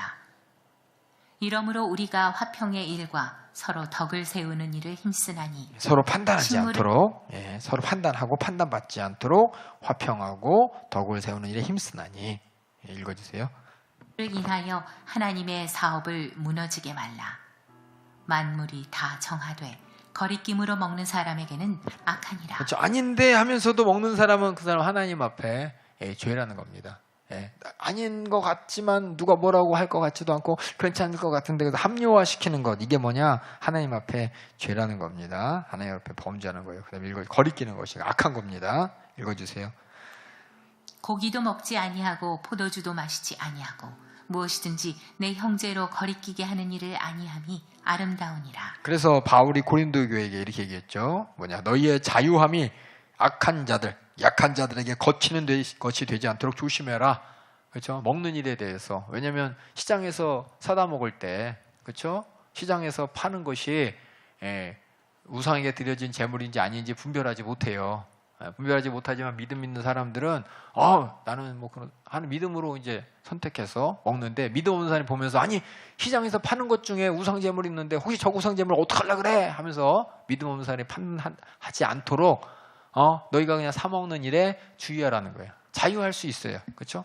자기가 뭐냐, 이거는 우상 숭배하는 일이 아니라는 걸 알고 사 먹지만 다른 사람이 볼 때 시장에서 파는 것 중에서는 그런 것도 있던데 저 사람 저거 먹는 거 아니야? 라면서 판단할 수가 있기 때문에 너가 자유하는 그 자유가 약한 자들에게 거치는 것이 되지 않도록 조심하라. 그래서 바울은 뭐라 그랬냐? 그러므로 만일 이 먹는 것이 내 형제를 실족케 하면 나는 영원히 고기를 먹지 아니하여 내 형제를 실족치 않게 하리라. 이 마음이 뭐냐? 지금 여기 있는 먹는 것 가지고 남에게 판단받지 않도록 하라라는 이야기입니다. 먹는 것뿐만이 아니죠. 그다음 읽어주세요. 내게 있는 믿음을 하나님 앞에서 스스로 가지고 있으라. 자기의 옳다 하는 바로 자기를 책하지 아니하는 자는 복이 있도다. 정말 스스로 하나님 앞에서 떳떳할 수 있는 사람, 그렇죠? 나만 알죠? 나만 내 안에서 이건 아닌 것 같은데 그러면서 이렇게 할 수 있는 거, 그거는 정말 하나님 앞에서 정말 부족한 모습이고, 진짜 하나님께서 원하시는 것은 그런 걸 초월해서 확실한 것만 가지고 하나님 앞에 확실하게 스스로 분별하기를 하나님은 기뻐하시고 그것이 참 복이라고 얘기했습니다. 그래서 의심하고 먹는 자는 정죄되었나니 이는 믿음으로 쫓아하지 아니한 거라. 의심하지만 쟤도 먹는데, 의심하지만 누가 안 보는데, 이 모든 것들이 뭐냐? 결국은 범죄하는 거예요. 범죄. 믿음으로 쫓지 아니한 영어로 죄예요. 그래서 믿음으로 쫓아하지 않은 모든 것이 죄니라. 그래서 믿음으로 쫓아하지 않다. 이 말은 믿음이 뭐예요? 하나님을 기쁘시게 하는 관계죠. 그렇죠? 하나님을 구원받았기 때문에 하나님의 진노의 대상이 아니라 이제 나는 하나님을 기쁘시게 할 대상이잖아요. 하나님을 기쁘시게 할 목적으로 하지 않는 모든 것이 뭐냐? 죄라는 겁니다. 죄. 그게 믿음으로 쫓아하지 아니하는 것은 모든 것이 죄니라. 그런데 이스라엘 백성들은 믿음으로 쫓아하지 않았죠. 하나님을 기쁘시게 하는 것보다도 내 의를 나 기쁘게 하려고 했잖아요. 내가 인정받으려고 했잖아요. 그렇죠? 그래서 그들이 하나님이 앞에서 진노에, 아무리 율법을 잘 지켰다고 하더라도, 그들이 이스라엘 백성이라고 할지라도 하나님의 기쁘심의 대상이 되기 위해서 율법을 지킨 게 아니라 자기 의를 주장하기 위해서, 자기의 기쁨을 위해서 율법을 지키면서 남에게 인정받고 남을 정죄하는 그 모습이 뭐냐? 하나님 앞에 죄인된 모습이었다는 것입니다. 그래서 믿음의 식구들 안에서 우리는 뭐냐? 남이 나를 판단하지 않도록 내가 잘하라. 그것이 아름답다고 했습니다. 남이 나를 판단함으로 그 사람이 근심하지 않게, 그래서 사람과 사람에게도 화평할 수 있도록, 그래서 뭐냐? 내 안에서 확실한, 내 안에 하나님을 기쁘시게 할 수 있는 기준을 갖고 있는, 그렇죠? 이 믿음이 있어야 되는 것이고 그 믿음을 쫓아야 되는데, 하나님을 기쁘시게 해야 된다는 하나님과의 믿음의 관계 외에 무시하고 하는 모든 것들은 다 죄라고 바울이 얘기했습니다. 그래서 이게 뭐냐? 우리 구원받은 자들의 삶의 모습이에요. 구원받은 자들. 먼저는 나는 스스로 믿음, 소망, 사랑, 그렇죠? 나 말고 다른 사람에게는 선으로 악을 갖추고 그 다음에 세상으로 갈게요. 세상 권위자들은 어떻게 해요? 하나님의 권세인 줄 알고 권위, 섭리 가운데 세운 하나님의 사자인 줄 알고 존중하고 또 세상의 사람들에게는 어떻게 해요?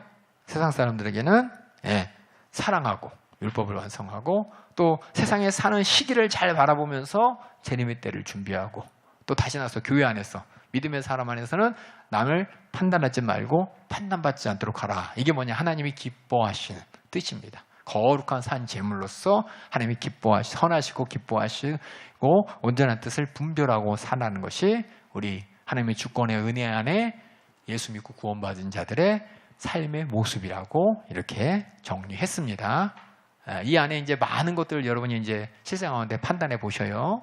그렇죠? 예를 들어서 있어요. 저 예전에 여러 번 얘기했는데 저 교육국에 있을 때 고3이 이제 수능 보잖아요. 대학 가야 되는데 주일날 면접이 잡혔네. 목사님한테 와서 물어보죠. 목사님 주일날 면접이 있는데 주일을 어기고 가야 되나요? 말아야 되나요?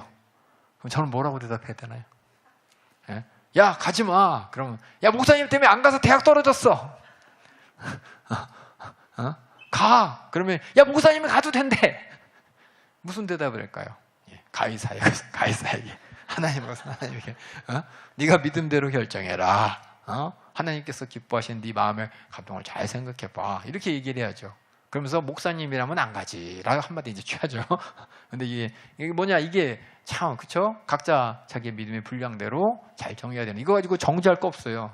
주일날 가서 면접 봐서 대학 갔으면 야 잘했어라고 해야죠. 하나님께서 정말 그 길로 인도하셨다 이렇게 축복해줘야죠. 그거 갖고 주일날 반대 붙었단 말이야. 앞으로 넌 저주야. 어떻게 되나 보자. 이렇게 할 수. 이게 하나님의 뜻 아니잖아요. 기뻐하는 뜻 아니잖아요. 그렇죠? 그러니까 우리가 하나님이 기뻐하시는 뜻을 가지고 남을 판단하지도 않고 남에게 판단받지도 않게 하고 하나님이 기뻐하는 뜻을 각자의 믿음의 분량에 따라 하는데 아닌 건 아니라고 해줘야죠. 그렇죠? 내가 저 사람을 미운데 때려 죽이고 싶어요. 네 믿음의 분량대로 하라. 이건 안 되죠. 그렇죠? 하나님의 기쁘신 뜻 안에서 우리가 잘 분별할 수 있는 거. 이게 얼마만큼 하느냐. 내 안에서 내 스스로 그 믿음을 가지고 분별할 수 있다는 게 복입니다. 복. 그런 복이 여러분에게 있길 주님의 이름으로 축원합니다. 우리 구원받은 자는 어떻게 살아야 되느냐. 대전제가 아까 얘기했죠. 하나님을 기뻐하시는 산 제사로서 우리가 한 산 제물이 되어서 하나님께 예배하는 자가 되어야 되는 것이고, 하나님을 향해서 또 하나님의 선하시고 기뻐하시고 온전한 뜻이 무엇인지 잘 분별해야 되는데, 이를 위해서는 먼저 내가 믿음의 분량 안에서, 그렇죠? 또 사랑하면서 또 재림의 소망을 가지고, 또 세상 권세에 대해서는 하나님의 주권을 인정하면서 존중하고, 또 세상 사람들에 대해서는 사랑으로, 또 세상에 살아가는 시기 매 순간이 주님이 오시는 그날을 바라보면서 주님의 신부로 준비되는 것이고, 또 믿음의 식구들 안에서는 서로 내가 먼저 남을 판단하면 안 되고 비방하면 안 되는 것이고, 또 남에게 내가 비방당할, 그래서 하나님의 영광을 가리울 만한 것이 있다면 바울의 고백처럼, 야 내가 고기를 먹어서 시험을 든다면 내가 고기 평생 먹지 않겠다 하는 것처럼, 그렇죠? 전 돈가스 오늘 맛있게 먹었습니다. 그렇죠? 여러분 시험이 안 들 줄 알기 때문에 맛있게 먹었어요. 이렇게 이렇게 주님이 기뻐하시는 역사를 이루고, 이제 마지막 이제 15장은 뭐냐면 다시 한번 총복습이에요. 우리 12장 맨 처음에 보면 제가 양괄식이란 단어 쓴 거 보이세요? 왜냐하면 처음에 한 말을 또 하는데 다른 식으로 표현한 겁니다. 처음에 표현은 너희 몸을 하나님이 기뻐하시는 거룩한 산 제사로, 그리고 하나님이 기뻐하시고 선하시고 기뻐하시고 온전한 뜻이 무엇인지 분별하더라 라고 했다면, 이제 15장에서는 뭐냐, 그것에 대한 다른 표현. 우리 15장 1절부터 보면, 우리가 강한 자가 마땅히 연약한 자의 약점을 담당하고 자기를 기쁘게 하지 아니할 것이니라. 내 기분 안 좋아도 믿음 약한 자들, 또 믿음 없는 자들을 위해서 내가 나의 손해도, 나의 감정도, 나의 육신의 이런 것도 내가 기쁘게, 하나님이 기쁘시기 때문에 주님의 기쁨에 동참하면서 할 수 있다는 것입니다. 그래서 여기서 보면은 이게 누가 그랬죠? 그렇죠? 우리 연약한 자의 약점을 담당하시고, 그렇죠? 그 강하신 분이 자기는 기쁘지 않지만, 그렇죠? 하신 우리 예수님이잖아요, 그렇죠? 예수님의 십자가의 정신과 사랑을 따라서 우리가 행하는 것이고, 그 뒤에 우리 각 사람이 이웃을 기쁘시게 하되 선을 이루고 덕을 세우도록 할지니. 이 선은 하나님이 기뻐하시는 겁니다. 덕도 하나님이 인정하는 겁니다. 그래서 3절에 나오죠. 그리스도께서 자기를 기쁘게 하지 아니하셨나니. 그럼 누구를 기쁘게 하셨습니까? 그리스도께서 하신 일이 누구를 기쁘시게 하셨어요? 먼저 하나님을 기쁘시게 하고 그 뒤에는 우리를 기쁘게 하셨죠. 그렇죠? 우리가 죄에서 벗어나 하나님의 진노의 대상에서 벗어나서 기쁘게, 또 하나님께서는 우리를 다시 찾아서 기쁘게. 그래서 그리스도께서 자기를 기쁘게 하지 아니하셨나니 기록된 바 주를 비방하는 자들의 비방이 내게 미쳤나이다. 여기서도 저번에 얘기한 것처럼 이 말만 보면은 주를 비방하는 자들의 비방이 내게 미쳤나이다. 하나님을 욕하는 사람들이 그 욕이 이제 나를 향합니다 라는 구약의 말인데, 예수님께서 뭐예요? 하나님을 정말 모욕하고 하나님께 도전하는 자들의 그 도전이 예수님이 어디예요? 십자가에서. 그죠? 예수님을 도전하고 예수님을 십자가에 못 박힐 만큼이나 했습니다 라고 할지라도 뭐예요? 예수님께서는 하나님을 기쁘시게, 또 우리를 기쁘게, 그렇죠? 하신 것처럼 하셨다 함과 같으니라 라는 거예요, 이게. 그래서 이 뭐냐면 이 53절에 있는 시편 60편 9절이 원망이 아닙니다. 시편에 있는 그 원망, 주의 집을 위하는 열성이 나를 삼키고 주를 회방하는 회방이 내게 미쳤나이다. 이 말은 내가 주님의 기쁨을 위해서 기꺼이 감당하겠다는 그 시편의 구절이에요. 예수님도 그렇게 하셨다는 거예요. 예수님도 하나님을 기쁘시게 하고 우리가 기쁘게 할 수 있도록 이런 십자가에서 모진 고난과 모욕과 조롱, 이것을 기꺼이 담당했다. 이것이 뭐냐? 예수 믿는 자들이 해야 돼. 그렇죠? 하나님을 기쁘시게 하는 일이요, 또 우리가 하나님을 기쁘시고 선한 뜻을 분별하는 것입니다. 그래서 그 뒤에 4절에 보니까 무엇이든지 전에 기록한 것은 우리의 교훈을 위하여 기록한 것이니, 그러니까 구약의 말씀이죠. 여기 신약, 아직 로마서가 기록될 당시에는 신약 27권이 딱 신약으로 정리가 안 되고, 여기서 전에 기록했다 이 말은 다 구약을 얘기합니다. 그래서 구약은 우리가 읽었다시피 이스라엘의 구속의 역사를 통해 하나님의 주권, 정직, 섭리로 우리를 구원하신, 다 읽었잖아요. 그것처럼 무엇이든지 전에 기록한 것은 우리의 교훈을 위하여 기록한 것이니 우리로 하여금 인내로 또는 성경의 안위로 소망을 가지게 함이니라. 하나님의 주권 아래서 하나님이 이루신 일이 결국 우리를 위한 걸 알기 때문에. 그래서 5절에 이제 인내와 안위의 하나님이 너희로 그리스도 예수를 본받아 서로 뜻이 같게 하여 주사 한 마음과 한 입으로 하나님 곧 우리 구주 예수 그리스도의 아버지께 영광을 돌리게 하셨느니라. 이러므로 그래서 우리는 그리스도께서 우리를 받아 하나님께 영광을 돌리신 것 같이 너희도 서로 받으라. 그러니까 예수님께서 우리를 사랑하신 것 같이 우리도 서로 사랑하라, 이 얘기죠. 그렇죠? 예수님께서 요한복음에 얘기하셨죠. 그렇죠? 그 내용을 이제 바울이 얘기했는데, 그 사랑이, 서로 받음이, 서로 용납함이 하나님의 영광을 위하여, 하나님의 기쁨이 되기 위하여 해라는 것입니다. 그래서 8절에 내가 말하니 그리스도께서 하나님의 진실하심을 위하여 할례의 수종자가 되셨으니 이는 조상들에게 주신 약속들을 경고케 하시고 또 이방인이 그 흥률함을 입으며 하나님께 영광을 돌리게 하려 하심이니라. 이러므로 내가 열방 중에서 주께 감사하고 주 이름을 찬송하리다 함과 같이 하셨느니라. 또 가로되 열방들아 주의 백성과 즐거워하라. 또 모든 열방들아 주를 찬양해 모든 백성아 저를 찬양하라 했으니 이사야가 가로되 이새의 뿌리 곧 열방을 다스리기 위해 일어나는 이가 있으리니 열방이 그에게 소망을 두리라 하셨느니라. 그렇게 예수님께서 뭐냐? 하나님께 영광을 돌리셨다는 겁니다. 그처럼 우리도 하나님께 영광 돌리는 예수의 생애를 재현해야 된다는 겁니다. 13절에 소망의 하나님이 모든 기쁨과 평강을 믿음 안에서 너에게 충만하게 하사 성령의 능력으로 소망이 넘치게 하시기를 원하노라. 그러면서 마지막 하나님이 우리에게 주신 소망은 주님의 재림의 소망인 것이고, 그날 이 땅에서 고난과 환난과 핍박이 있지만 주님을 기쁘시게 함으로 주님의 영광에 참여하는 소망입니다. 성령의 능력으로 소망이 넘치게 하시기를 원하노라 라면서 이제 예수 믿는 자들의 삶이 지금 15장 1절부터 끝까지 주님이 그러셨냐, 그리스도를 본받아라, 그리스도를 본받아라. 제가 파란색으로 썼죠. 그렇죠? 파란색으로 보면 3절에 그리스도께서 하신 것처럼, 8절에 그리스도 예수를 본받아, 7절에도 그리스도께서 하나님께 영광을 돌리신 것 같이 8절에도 그리스도께서 하나님의 진실함을 위하여 하신 것 같이, 그렇게 그리스도가 뒤에 나오는 게 이게 뭐냐? 우리가 구원받은 자로서 12장 1절 2절에 그렇죠? 구원받은 자로서 우리가 하나님 앞에 산 제사로서 하나님을 기쁘시게 하는 산 제물로서 예배, 영적 예배를 드리는 것 같이 예수님이 그렇게 하셨다는 겁니다. 이해가시죠? 그래서 양보할 시기예요. 12장 1절, 2절의 내용을 결국 예수님처럼 하라는 겁니다. 그 가운데 있는 것처럼 예수님처럼 어떻게 돼요? 믿음 안에서, 그쵸? 예, 사랑 안에서, 소망 안에서 우리가 신앙생활을 하는 것이고, 또 남들에게서는 선으로 악을 갚아가면서 하는 것이고, 또 예수님처럼 세상의 권위자들, 주님의 주권, 하나님의 주권을 인정해서 총독 빌라도가, 그쵸? 예수님 십자가에 매달아 죽는 것도 하나님의 주권 안에서 섭리 가운데 일어난 일인데, 그것에 대해서 감히 네가 하나님의 아들을 이렇게 안 하시잖아요. 그렇죠? 그 모든 것들이 하나님의 영광을 위해 이루어진 일에 그렇게 세상 권세를 존중하고, 또 세상 사람들에게도 또 그렇게, 까먹었네요. 모든 사랑으로 율법을 완성하고, 예수님이 그렇게 하셨죠. 이방인이나 죄인이나 똑같이. 또 예수님께서도 마지막 재림의 때, 예수님께서는 어디를 향해 달려가셨습니까? 십자가에서 죽으심을 향해 끝까지 달려가셨잖아요. 그 일을 위해서 계속해서 계신 것처럼 우리는 주님의 재림을 위해서 끝까지 같이 달려가는 것이고, 또 예수님께서도 함부로 누구 정죄 안 하셨습니다. 그렇죠? 성경에서 보면은 예수님께서 막 이렇게 화했을진저, 이 얘기가 뭐냐, 회개하라는 말이죠.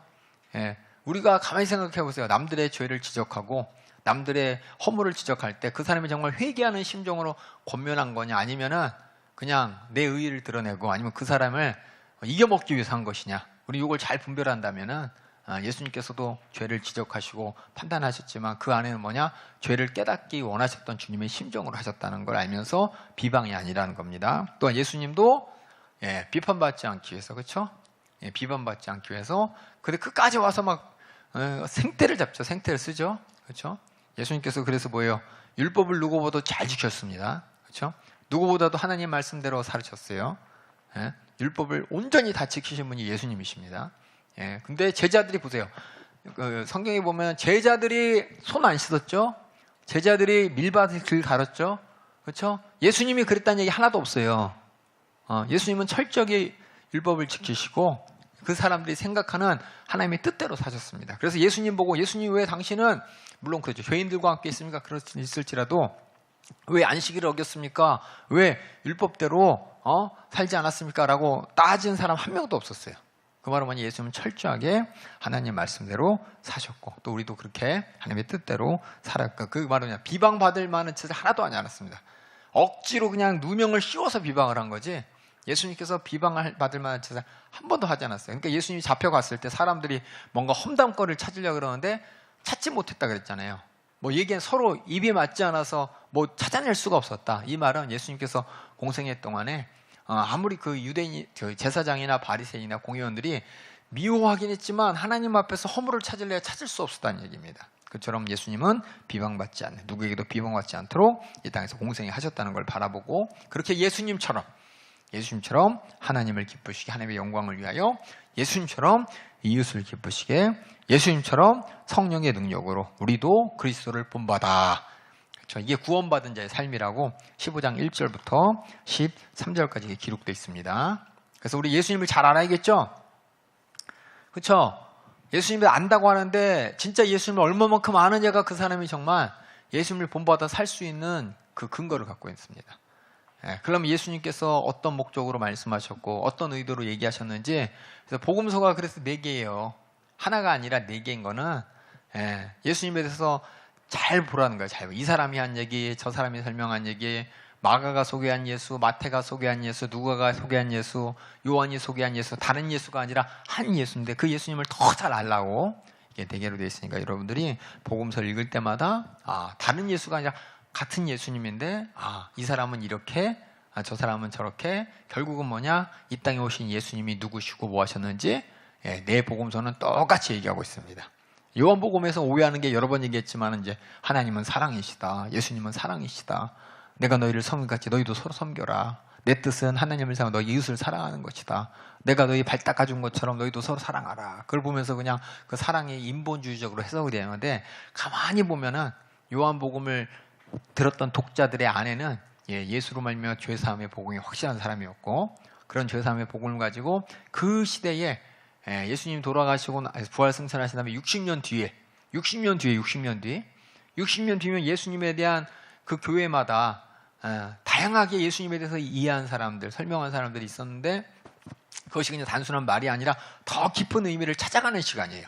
그래서 마가복음하고 요한복음하고 틀린 게 뭐냐면, 마가복음은 예수님의 어떤 첫인상이라면은, 요한복음은 예수님을 많이 만났더니 예수님은 속마음이 이랬구나라고 알려주는.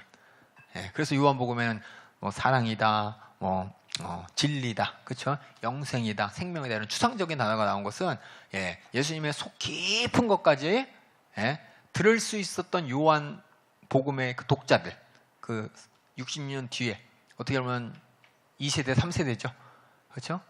예수 믿는 사람들은 다 죽고 그 자식들, 그 자식의 자식들이 이제 신앙생활하고 있을 때 요한은 안 죽고 살아남았잖아요.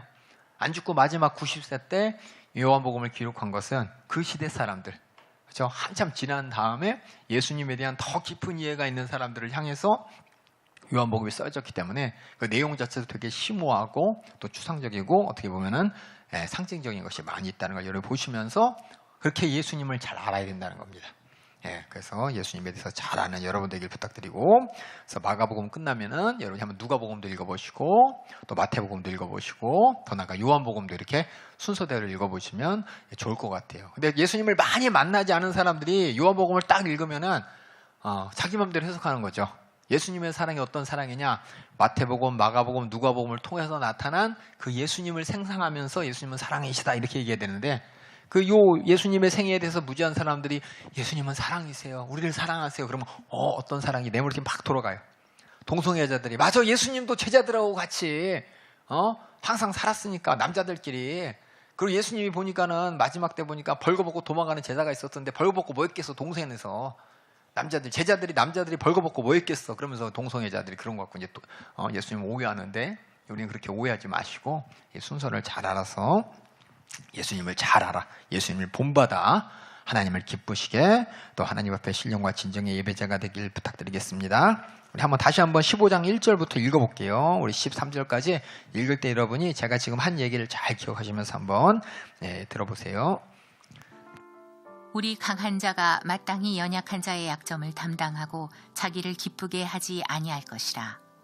우리 각 사람이 이웃을 기쁘게 하되 선을 이루고 덕을 세우도록 할지니라. 그리스도께서 자기를 기쁘게 하지 아니하셨나니 기록된 바 주를 비방하는 자들의 비방이 내게 미쳤나이다 함과 같으니라. 무엇이든지 전에 기록한 바는 우리의 교훈을 위하여 기록된 것이니 우리로 하여금 인내로 또는 성경의 안위로 소망을 가지게 함이니라.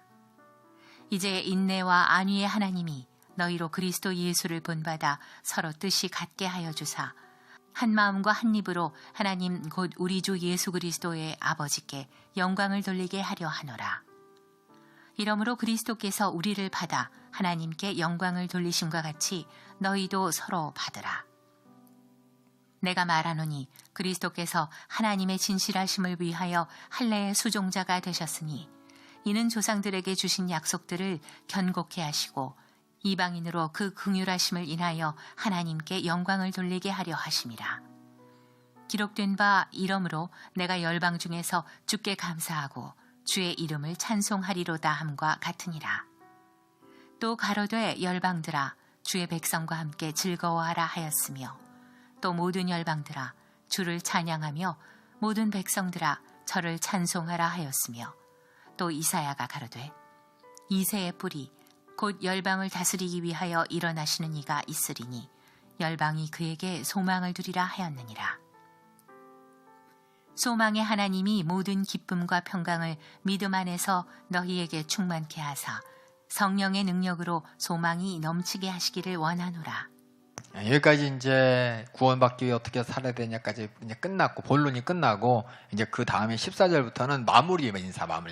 처음 인사 바울이 로마 교회와 공감대를 형성하기 위해서 그들과 함께 부르셨다, 또 하나님이 일하셨다, 같은 복음이 들었다, 그 뒤에는 내가 너희 때문에 기도한다, 감사한다, 너희한테 한번 가고 싶었다, 가서 너희와 함께 주님의 일을 하고 싶다 쭉 얘기한 것처럼 이제 마지막에 이제 14절에는 다시 돌아와서 내가 맨 처음에 이 복음을 너희와 함께 나누기 위해서 내가 복음을 쓴다라고 처음에 서두에 한 것처럼 마지막에 또 14절에 보면 내가 편지를 쓴 목적이 뭔지 알겠지? 이래서 내가 편지를 썼어 라면서 그 편지를 쓴 목적에 대해서 14절부터 21절까지 쭉 기록합니다. 14절부터 읽어주세요.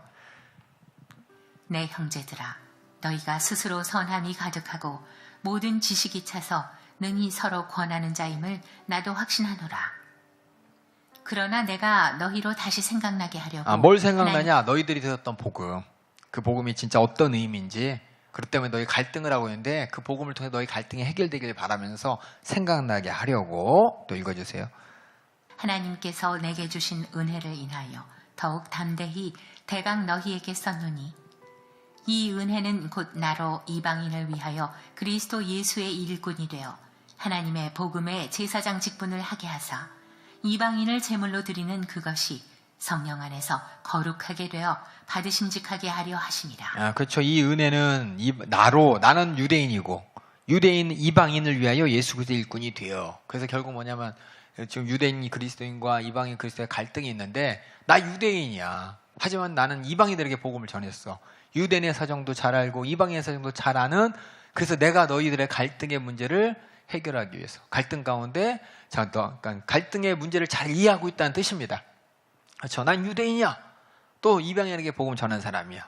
그래서 로마 교회에 있던 이방인과 유대인 그리스도의 갈등을 나는 왜 그런지를 알고 있고 또 그것에 대해서 공감하고 있다고 얘기하고 있는 게 지금 이 은혜는 나로 이방인을 위하여 그리스도 예수의 일꾼이 되게 하여 하나님의 복음의 제사장 직무를 다하게 하사 이방인을 제물로 드리는 것이 성령 안에서 거룩하게 함을 받음직하게 되려 하여 함이라 하면서 자기가 그런 너희 갈등의 문제 해결책을 잘 알고 있다고 그것을 너희에게 해결하고 싶어서 이렇게 썼다고 합니다. 그 다음에 17절 계속 읽어주세요.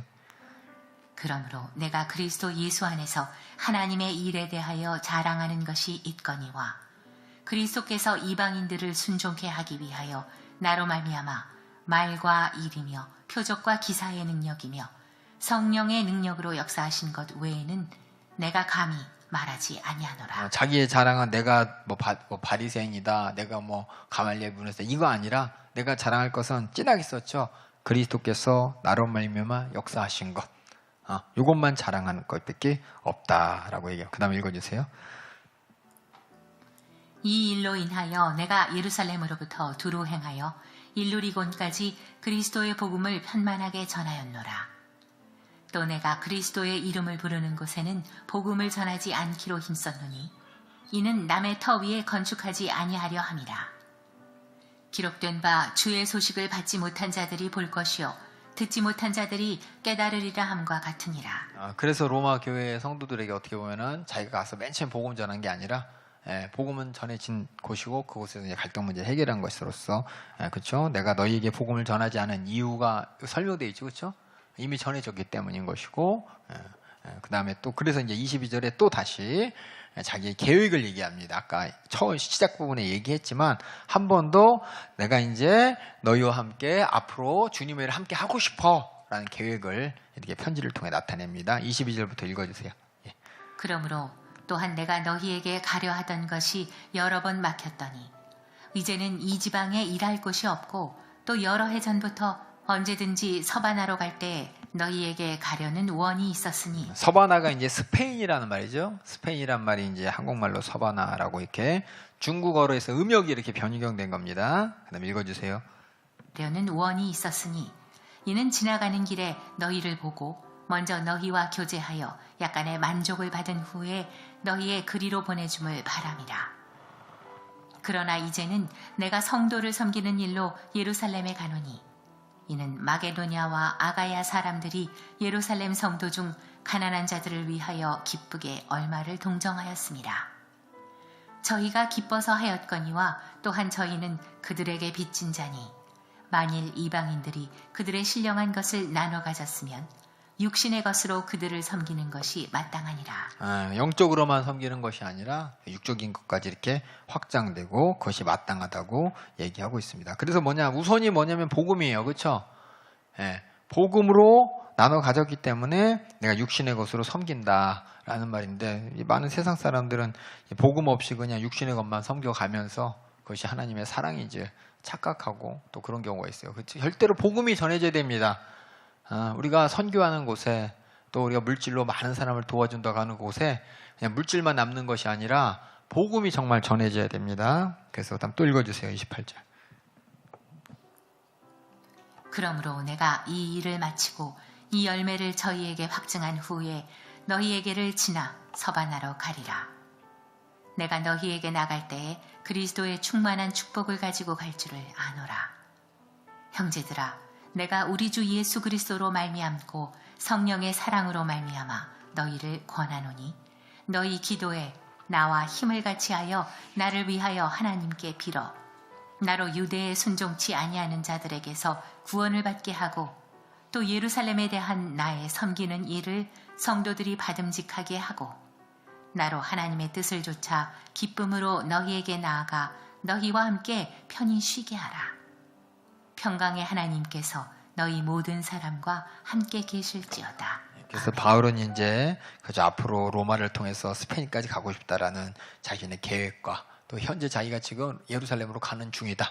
또 다시 너에게 올 것을 위해서 기도해줘라고 중보기도를 하는 장면으로 이제 끝나고 이제 목적을 얘기하고 그다음은 이제 뭐냐 편지가 그렇듯이 맨 마지막에 바울이 이제 편지를 썼지만 바울 혼자 사역한 것이 아니라 바울의 동역자들 더 나가서 또 로마 교회에 있던 자신의 지인들 이게 편지를 쓸 만큼 그곳에 지인이 많았다고 저번에 얘기했는데 여기 보면 3장부터 3절부터 16장 보면은 1절부터 시작해서 16절까지 이게 다 뭐냐 로마에서 신앙생활하고 있는 바울이 아는 사람이에요.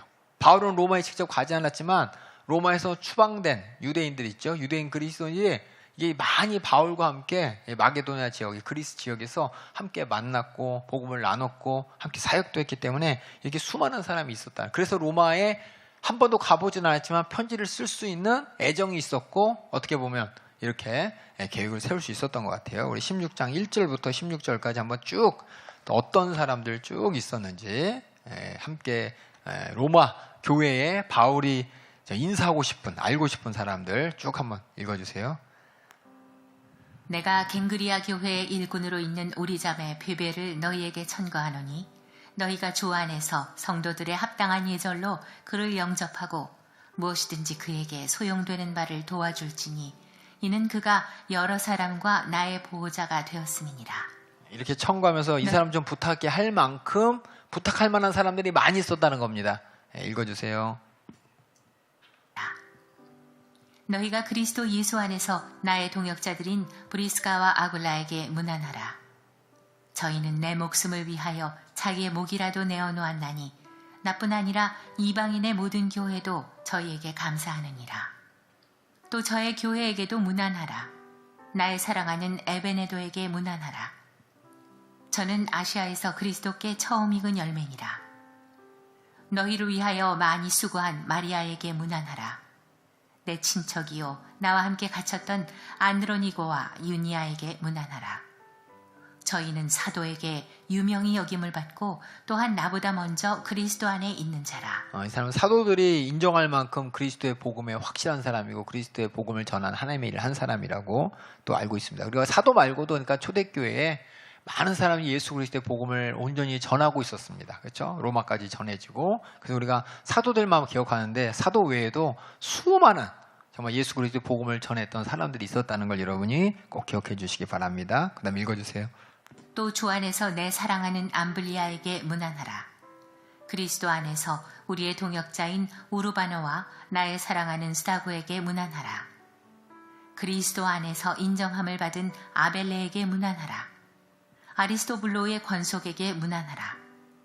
내 친척 헤로디온에게 문안하라. 나기수의 권속 중 주 안에 있는 자들에게 문안하라. 주 안에서 수고한 드루베나와 드루보사에게 문안하라. 주 안에서 많이 수고하고 사랑하는 버시에게 문안하라. 주 안에서 택하심을 입은 루포와 그 어머니에게 문안하라. 그 어머니는 곧 내 어머니니라. 아순그리도와 블레곤과 허메와 바드로바와 허마와 저희와 함께 있는 형제들에게 문안하라. 빌롤로고와 율리아와 또 네레오와 그 자매와 올름바와 저희와 함께 있는 모든 성도에게 문안하라. 너희가 거룩하게 입맞춤으로 서로 문안하라. 그리스도의 모든 교회가 다 너희에게 문안하느니라. 참 많죠. 로마에 바울 아는 사람들 그렇죠? 그만큼 뭐냐면 로마에 그리스도의 복음을 전하는 일에 바울이 가지 않았어도 수많은 사람이 전했고 거기뿐만 아니라 다른 곳에서도 사도들이 전하지 않았더라도 많은 예수민 그리스도의 복음을 전해야 될 사명이 엄청 많았다는 겁니다. 우리가 성경에 나타나지 않았던 이렇게 사도행전에 나타나지 않았던 그리고 이제 마지막 이제 훈계랍니다. 훈계 17절부터 20절까지 한번 또 영적인 상황에 대해서 이제 훈계를 합니다. 한번 읽어주세요. 형제들아, 내가 너희를 권하노니 너희 교훈을 거스려 분쟁을 일으키고 거치게 하는 자들을 살피고 저희에게서 떠나라. 이 같은 자들은 우리 주 그리스도를 섬기지 아니하고 다만 자기의 배만 섬기나니 공교하고 아첨하는 말로 순진한 자들의 마음을 미혹하느니라. 너희 순종함이 모든 사람에게 들리는지라. 그러므로 내가 너희를 인하여 기뻐하노니 너희가 선한데 지혜롭고 악한데 미련하기를 원하노라. 예, 선한데 지혜롭고 악한데 미련하단 말이 뭘까요? 선한 것에 대해서는 참 지혜를 다해서, 다시 말해서 어떻게 하면 하나님을 기쁘시게 할까에 대해서 막 연구하라는 거예요. 연구를 하면서 악한 거는 뭐지? 그냥 모양이라도 버리란 말입니다. 미련하라 이 말은 뭐냐면 생각지도 말고 그냥 끊어버려. 아닌 것 같다 그러면 재지 마. 얼만큼은 그래도 아닌데 이 정도는 되지 않을까? 그래도 요건 좀 괜찮지 않을까? 이런 식으로 막 뭔가 머리 쓰지 말고 아닌 건 확실하게 딱 끊어버리라는 것이 악한데 미련하단 말입니다. 그 다음 읽어주세요. 평강의 하나님께서 속히 사단을 너희 발 아래서 상하게 하시리라. 왜냐? 이 사단이 하나님 저 위에 우리 있던 주- 제가 밑줄 걷죠? 예, 로마 교회의 분쟁을 일으키고 또 미혹하는 게 사단이 하는 일이라고 있기 때문에 지금 눈에 그러니까 로마서에서 사단 얘기 지금 처음 나왔어요. 그렇죠? 마지막에 바울의 권면이 지금 유대인, 그리스도인, 이방인 그리스도인들에게 분쟁을 일으키는 거, 그렇죠? 또 그 안에 이렇게 수많은 사람들을 미혹하게 만드는 거, 이거 사단의 역사야라고 얘기하는 거예요. 마지막에 들어서 그래서 평강이 하나님께 속히 사단 읽어주세요. 공교하고 아첨하는 말로 순진한 자들의 마음을 미혹하느니라. 너희 순종함이 모든 사람에게 들리는지라. 그러므로 내가 너희를 인하여 기뻐하노니 너희가 선한데 지혜롭고 악한데 미련하기를 원하노라. 평강의 하나님께서 속히 사단을 너희 발 아래서 상하게 하시리라. 우리 주 예수의 은혜가 너희에게 있을지어다. 이거 뭐 사단에 대적하라 이 말이 성경 말씀에 많이 있는 게 아니라 바울이 그 들을 만한 자들에게만 합니다. 성경은. 그렇죠? 맨 처음 예수 믿고 이제 구원받은 사람한테 막 귀신 얘기만 사단 얘기하는 게 어떤 사람들은 이거 귀신 얘기만 해가 아니라 사실이에요. 귀신 역사고 사단 역사지만은 하지만 그가 더 깊이 하나님과의 관계 가운데 죄를 알고 죄를 지켜내 마귀 괴계를 이제 인정하고 그 수준까지 갔을 때 사단에 대기하면서 사단과 대적하라라는 것입니다. 그러니까 처음부터 처음 예수 믿은 사람한테 얘기하면 그러니까 그걸 수용할 수 있는 사람이죠.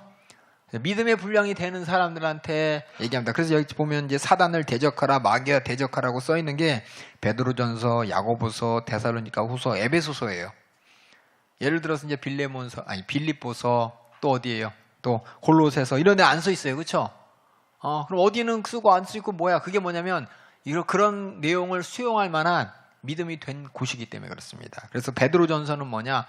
마지막 베드로전서 자체가 뭐냐면 재림의 믿음에 대해서 재림을 기다리는 성도들에게 유대인들에게 쓴 편지이기 때문에 그만큼 재림의 수준까지 확실한 복음을 가진 사람이기 때문에 마귀에 대해서 얘기하면서 대적해라, 싸워라 얘기할 수 있는 것이고 야고보서도 마찬가지고 데살로니가 후서도 재림에 대해서까지 정말 잘 알고 기다릴 수 있도록 믿음의 성숙한 자들에게 한 거고 에베소서는 뭐 바울이 에베소 교회에서 한참 오래 있었으니까 이런 얘기 사단 얘기 할 수 있죠.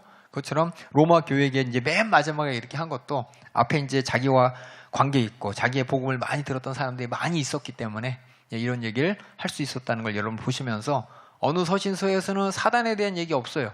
대적하라, 마귀와 싸우라 이런 얘기 없고 그냥 평안해라, 분별해라, 지혜로워라 이 정도로 끝나는데 이런 영적인 얘기를 들을 수 있을 정도로 믿음으로 또 이렇게 그 주님과의 관계 가운데 복음을 확실한 사람들에게만 썼다는 것이고 너희들이 분쟁이 있지 않냐? 이거 미혹하는 역사, 사단의 역사라고 지금 얘기하고 있는 것을 마지막에 이제 보면서 로마 처음부터 얘기 안 했죠, 그렇죠?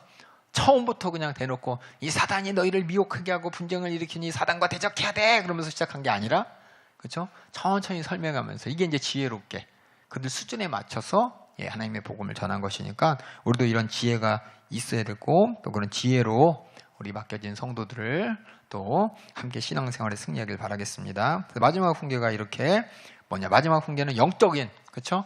영적인 것을 바라보면서 너희의 이 분쟁은 사단의 미혹이라는 거죠. 사단으로 말미암는 분쟁과 미혹, 이거 조심해라 라고 경고하면서 마지막 훈계예요. 마지막 훈계고 그 다음에 뭐냐? 마지막 인사가 딱 나왔죠. 그거 뭐냐면 누가 나랑 같이 있는 사람들이 너한테 문안해달래 라고 하는, 그렇죠? 이제는 문안 받을 사람이 아니라 문안하는, 베드로의 지금 바울의 지금 동역자들이 누구누구 있다고 지금 설명합니다. 그러니까 바울이 혼자 한 게 아니라 항상 하나님께서 동역자들과 함께 일했다는 걸 알 수 있습니다. 21절에서 24절 한번 쭉 읽어주세요. 나의 동역자 디모데와 나의 친척 누기오와 야손과 소시바더가 너희에게 문안하느니라. 이 편지를 대서하는 나 더디오도 주 안에서 너희에게 문안하노라. 나와 온 교회 식주인 가이오도 너희에게 문안하고 이 성의 제무 에라스도와 형제 구아도도 너희에게 문안하느니라. 예, 이 성이 어디냐면 이제 고린도죠. 고린도 교회 지금 쓰고 있어요. 고린도 교회에서 지금 사역하면서 예루살렘으로 가기 전에 그 마게도냐에서 성도들의 그 연보를 가지고 고린도 교회에 들렸다가 또 그들에게도 연보에 대해서 강조하면서 그걸 이제 기근에 고생하는 예루살렘의 이 교회들을 돕기 위해서 이제 떠나기 전에 이제 고린도 교회에 있던 제모 에스드로아, 이 성의 제모할 때 이 성이 이제 고린도 교회입니다. 이렇게 쭉 고린도 함께 이제 사역하고 있는 사람들을 쭉 이름 적었고, 그다음에 마지막 25절은 이제 마지막 끝인사입니다. 당부와 끝인사 읽어주세요. 나의 복음과 예수 그리스도를 전파함은 영세전부터 감추었다가 이제는 나타내신 바 되었으며, 이게 뭐였죠? 하나님의 주권을 인정하죠. 하나님의 주권과 섭리 가운데 이루어진 역사다라는 걸 얘기하고, 또 읽어주세요. 영세전부터 감추었다가 이제는 나타내신 바 되었으며 영원하신 하나님의 명을 좇아 선지자들의 글로 말미암아 모든 민족들에게 믿어 순종케 하시려고 알게 하신 바, 그 비밀의 계시를 쫓아낸 것이니 이 복음으로 너희를 능히 견고케 하실 지혜로우신 하나님께 예수 그리스도로 말미암아 영광이 세세 무궁토록 있을지어다. 그렇죠. 이 복음, 내가 너희들에게 전한 이 복음이라고 했지만 결국 이 구원의 원리죠. 우리가 예수 믿고 어떻게 구원받았는지에 대한 내용이 이제 복음인데, 이 복음으로 너희를 견고케, 그 문제를 해결하고 주님의 신부로서 온전히 신앙생활을 할 수 있도록 하실 지혜로운 하나님께, 이게 이제 로마서의 목적이죠. 그래서 서신서의 목적이 뭐냐? 구원의 원리를 설명하면서 복음으로 우리가 어떻게 믿음으로 구원받았는지, 그 예수 그리스도로 말미암는 구원을, 그 복음을 너희에게 잘 설명해서 너희가 정말 흔들리지 않고 믿음 가운데 온전해질 수 있도록 하는 것이 이 로마서의 목적이고, 더불어 우리가 있는 목적입니다. 그렇죠? 우리가 있는 목적이 아까 얘기했지만은 분명한 문제들이 있고, 문제들을 해결하기 위해서 그 문제들을 해결하는 하나님의 뜻이 무엇인지를 가르쳐 주는 것이 로마서의 목적이기 때문에, 목적을 가지고 이 로마서를 읽으면 이해가 되는데, 그냥 로마 교회에게 편지했나 보다 그러고 읽으면은 이 얘기를 왜 했지? 이 얘기를 왜 했지? 하다 보면은 그 얘기한 의도와 상관없이 자기 마음대로 해석하는 경우가 너무 많습니다.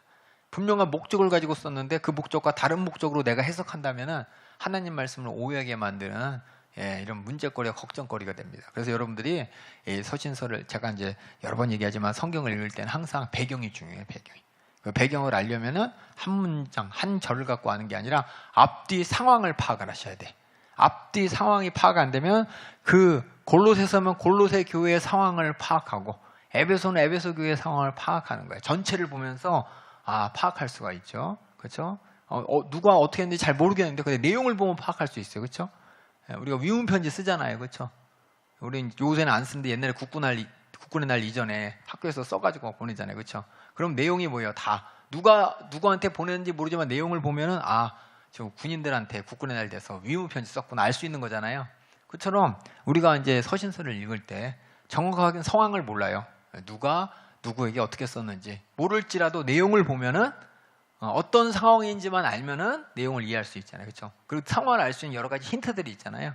그래서 여러 가지 서신서를 통해서 2000년 전에 에베소 교회가 어떤 상황이었는지, 또 골로새 교회가 어떤 상황인지, 데살로니가 교회가 어떤 상황이었는지 모르지만은 편지를 통해서 이런 상황 때문에 이런 말을 한 거구나라고 오히려 이제 거꾸로도 유출할 수 있고, 또 그렇게 확인할 수가 있습니다. 그러니까 여러분들이 성경을 읽을 때 그냥 읽지 마시고 어떤 상황인가 항상 추측해가고 생각해가면서, 하나님께서 이런 상황에서 이렇게까지 말씀하셨구나 라면서 하나님이 말씀하신 그 이유와 목적을 지혜로 이렇게 분별하셔야지, 여기서 이렇게 말했으니까 그대로 다 해야, 다 적용해. 상황과 상관없어요. 하나님 이렇게 말씀했으니까 다 똑같이 적용해.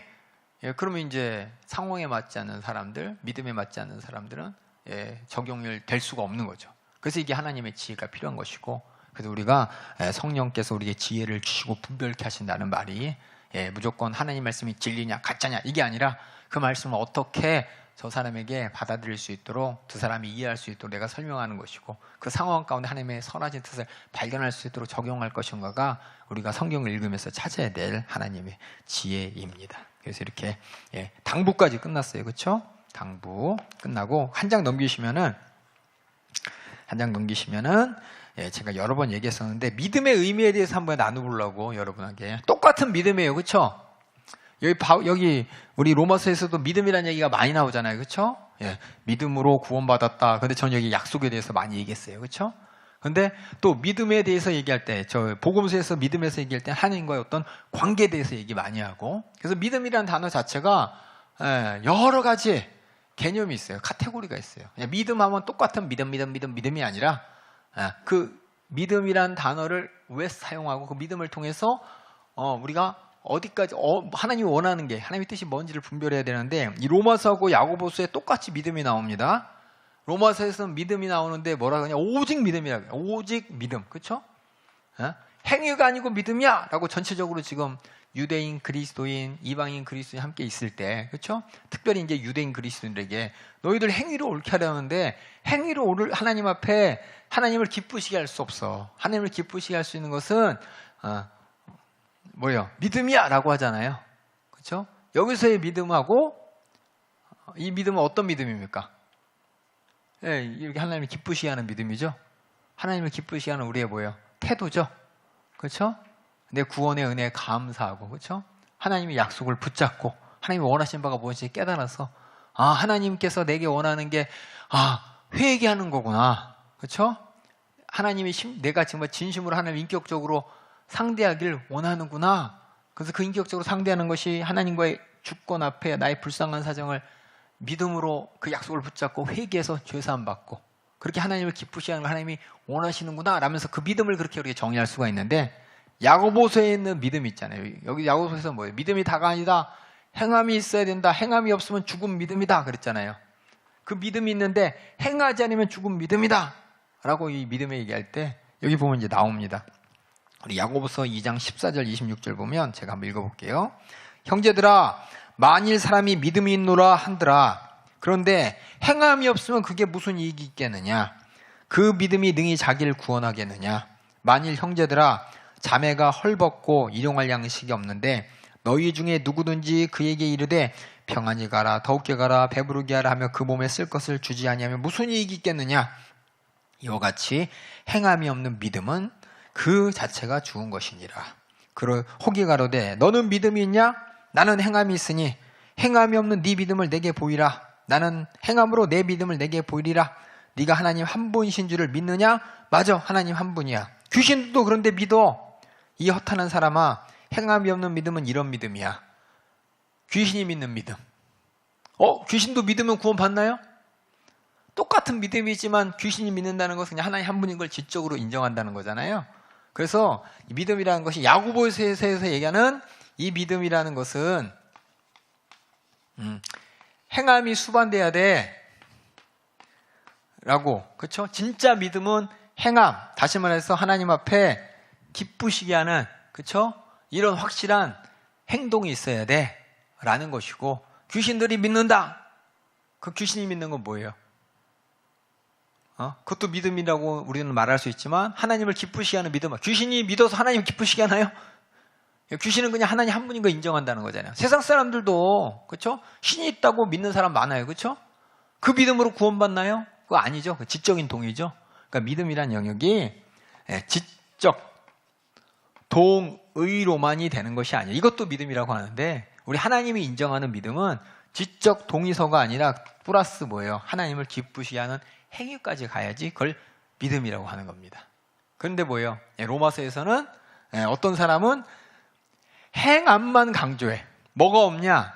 하나님을 향한 뭐예요? 인격적인 교제가 없어요. 하나님을 기쁘시게 하는 행함이 아니라 나를 내 의를 주장하는 행함. 그렇죠? 이 행함이 아니라는 거예요. 그게 뭐냐? 사람들이 이제 헷갈리는 거예요. 행함, 믿음. 이 카테고리, 행함도 두 가지가 있어요. 어떤 행함이 있냐면 하나님을 기쁘시게 하는 행함이 있고, 하나는 내가 만족해서 내 의를 주장하는, 인간의 의를 주장하는 행함이 있어요. 믿음도 두 가지가 있어요. 여기 성경을 볼 때 이거 말고도 많이 있는데 제가 나눠볼게요. 지적 동의의 믿음이 있고, 지적으로 뿐만 아니라 인격적으로 하나님께 을 기쁘시게 하는 행함까지 하는 믿음이 있어요. 그렇죠? 그렇다면 우리가 하나님이 기뻐하시는 믿음이라는 거는 얘 아니고요. 그렇죠? 그리고 또 여기서도 얘가 아니죠. 그렇죠? 요런 행함과 더불어서 이렇게 같이 있어야 이게 하나님이 기뻐하시는 인정받는 믿음이잖아요. 그러니까 똑같은 믿음이라고 해서 다 같은 믿음이 아니고 행함이라고 해서 다 같은 행함이 아니라는 겁니다. 하나님이 기뻐하시는 행함을 가지고 하나님을 어떻게 해요? 기쁘시게 하는 이 모든 것들이 믿음이고, 그렇죠? 그 믿음에는 항상 행함이 필수적이죠. 왜냐하면 내가 하나님을 기쁘시게 한다는 확실한 고백이 몸으로 통해 나타나야 되니까. 그래서 야고보서에서는 뭐냐? 어떤 사람들한테 얘기한 겁니까? 나 믿어, 나 감사해. 근데 행함이 없어요. 그거 가짜 믿음이라는 거고, 로마서에서 얘기하는 거는 행하기는 행하는데 믿음이 없어요. 뭐냐? 하나님을 기쁘시게 할 마음이 없어요. 내 의를 주장하는 행함만 있습니다. 이거 아니야. 이게 아니라 하나님이 원하는 건 하나님을 기쁘시게 하는 이 마음을 갖는, 하나님을 기쁘시게 하는 이 태도가 믿음이야 라고 얘기하는 겁니다. 그래서 성경에 나오는 믿음이 다 같은 믿음이 아니에요. 귀신의 믿음도 믿음 아닙니다. 이처럼. 그리고 행함도 그냥 유대인들이 하나님 내 의를 위한 행함, 이거 하나님이 구원받은 자의 믿음의 행함이 아니에요. 그렇죠? 이처럼 여러분이 성경을 읽을 때 그냥 믿음이 믿음이고 행함은 행함이다 그냥 탁탁 박지 마세요. 그 안에 그 행함을 어떤 행함인지 설명하는 전체를 보면서 하나님이 기뻐하시는 행함은 이것이다. 그 믿음도 전체를 보면서 하나님이 기뻐하는 믿음은 이거다. 이렇게 이해돼야 되는데 이걸 그냥 탁 해갖고 믿으면 오직 믿음으로 구원받으니까 우리 다 믿잖아. 구원받았어요. 하나님 있는 거 믿죠? 예수님이 하나님 아들인 거 믿죠? 믿고 시인하시죠? 그렇죠? 인정하시죠? 그럼 다 구원받았어요. 아멘. 끝나는 게 아니라, 그렇죠? 이게 지적인 동의가 아니죠? 하나님을 기쁘시게 했다는, 아까 얘기했지만 그 믿음에 이르기 위해서 하나님께서는 하나님의 주권적 섭리를 알아야 돼요. 이게 참 어려워. 하나님께서 어떻게 우리를 구원하기 위해 주권적인 그 섭리를 이스라엘 백성을 사용하셨고, 그들 안에서 하나님을 만날 수밖에 없는, 하나님이 약속을 알게 하시고, 하나님의 속마음은 거기서 구원하고 싶은 하나님의 앞에, 그 주권 앞에 내가 잘못했어요 하기를 원하는 그 하나님의 마음을 내가 만들어내기 위해서 말씀하시고 예수를 보내시고 성령을 보내시고, 이 모든 어떻게 보면 복합적인 하나님의 구속의 역사를 알고, 아는 것이 뭐냐면 지적인 동의가 아니라 마음에 감동받아 그것에 반응하는 그 자체가 구원 얻는 믿음이요, 구원 얻는 행함이라는 것을 우리가 이제 알 수 있는 거죠. 그래서 어떤 단어에 집착하지 마시고 전체적인 상황을, 그 성경에 써 있는 앞뒤 상황을 잘 보시면서 여러분이 잘 분별할 수 있는 여러분 되기를 부탁드리겠습니다. 그래서 이렇게 오늘 이게 로마서를 이제 마무리를 했습니다.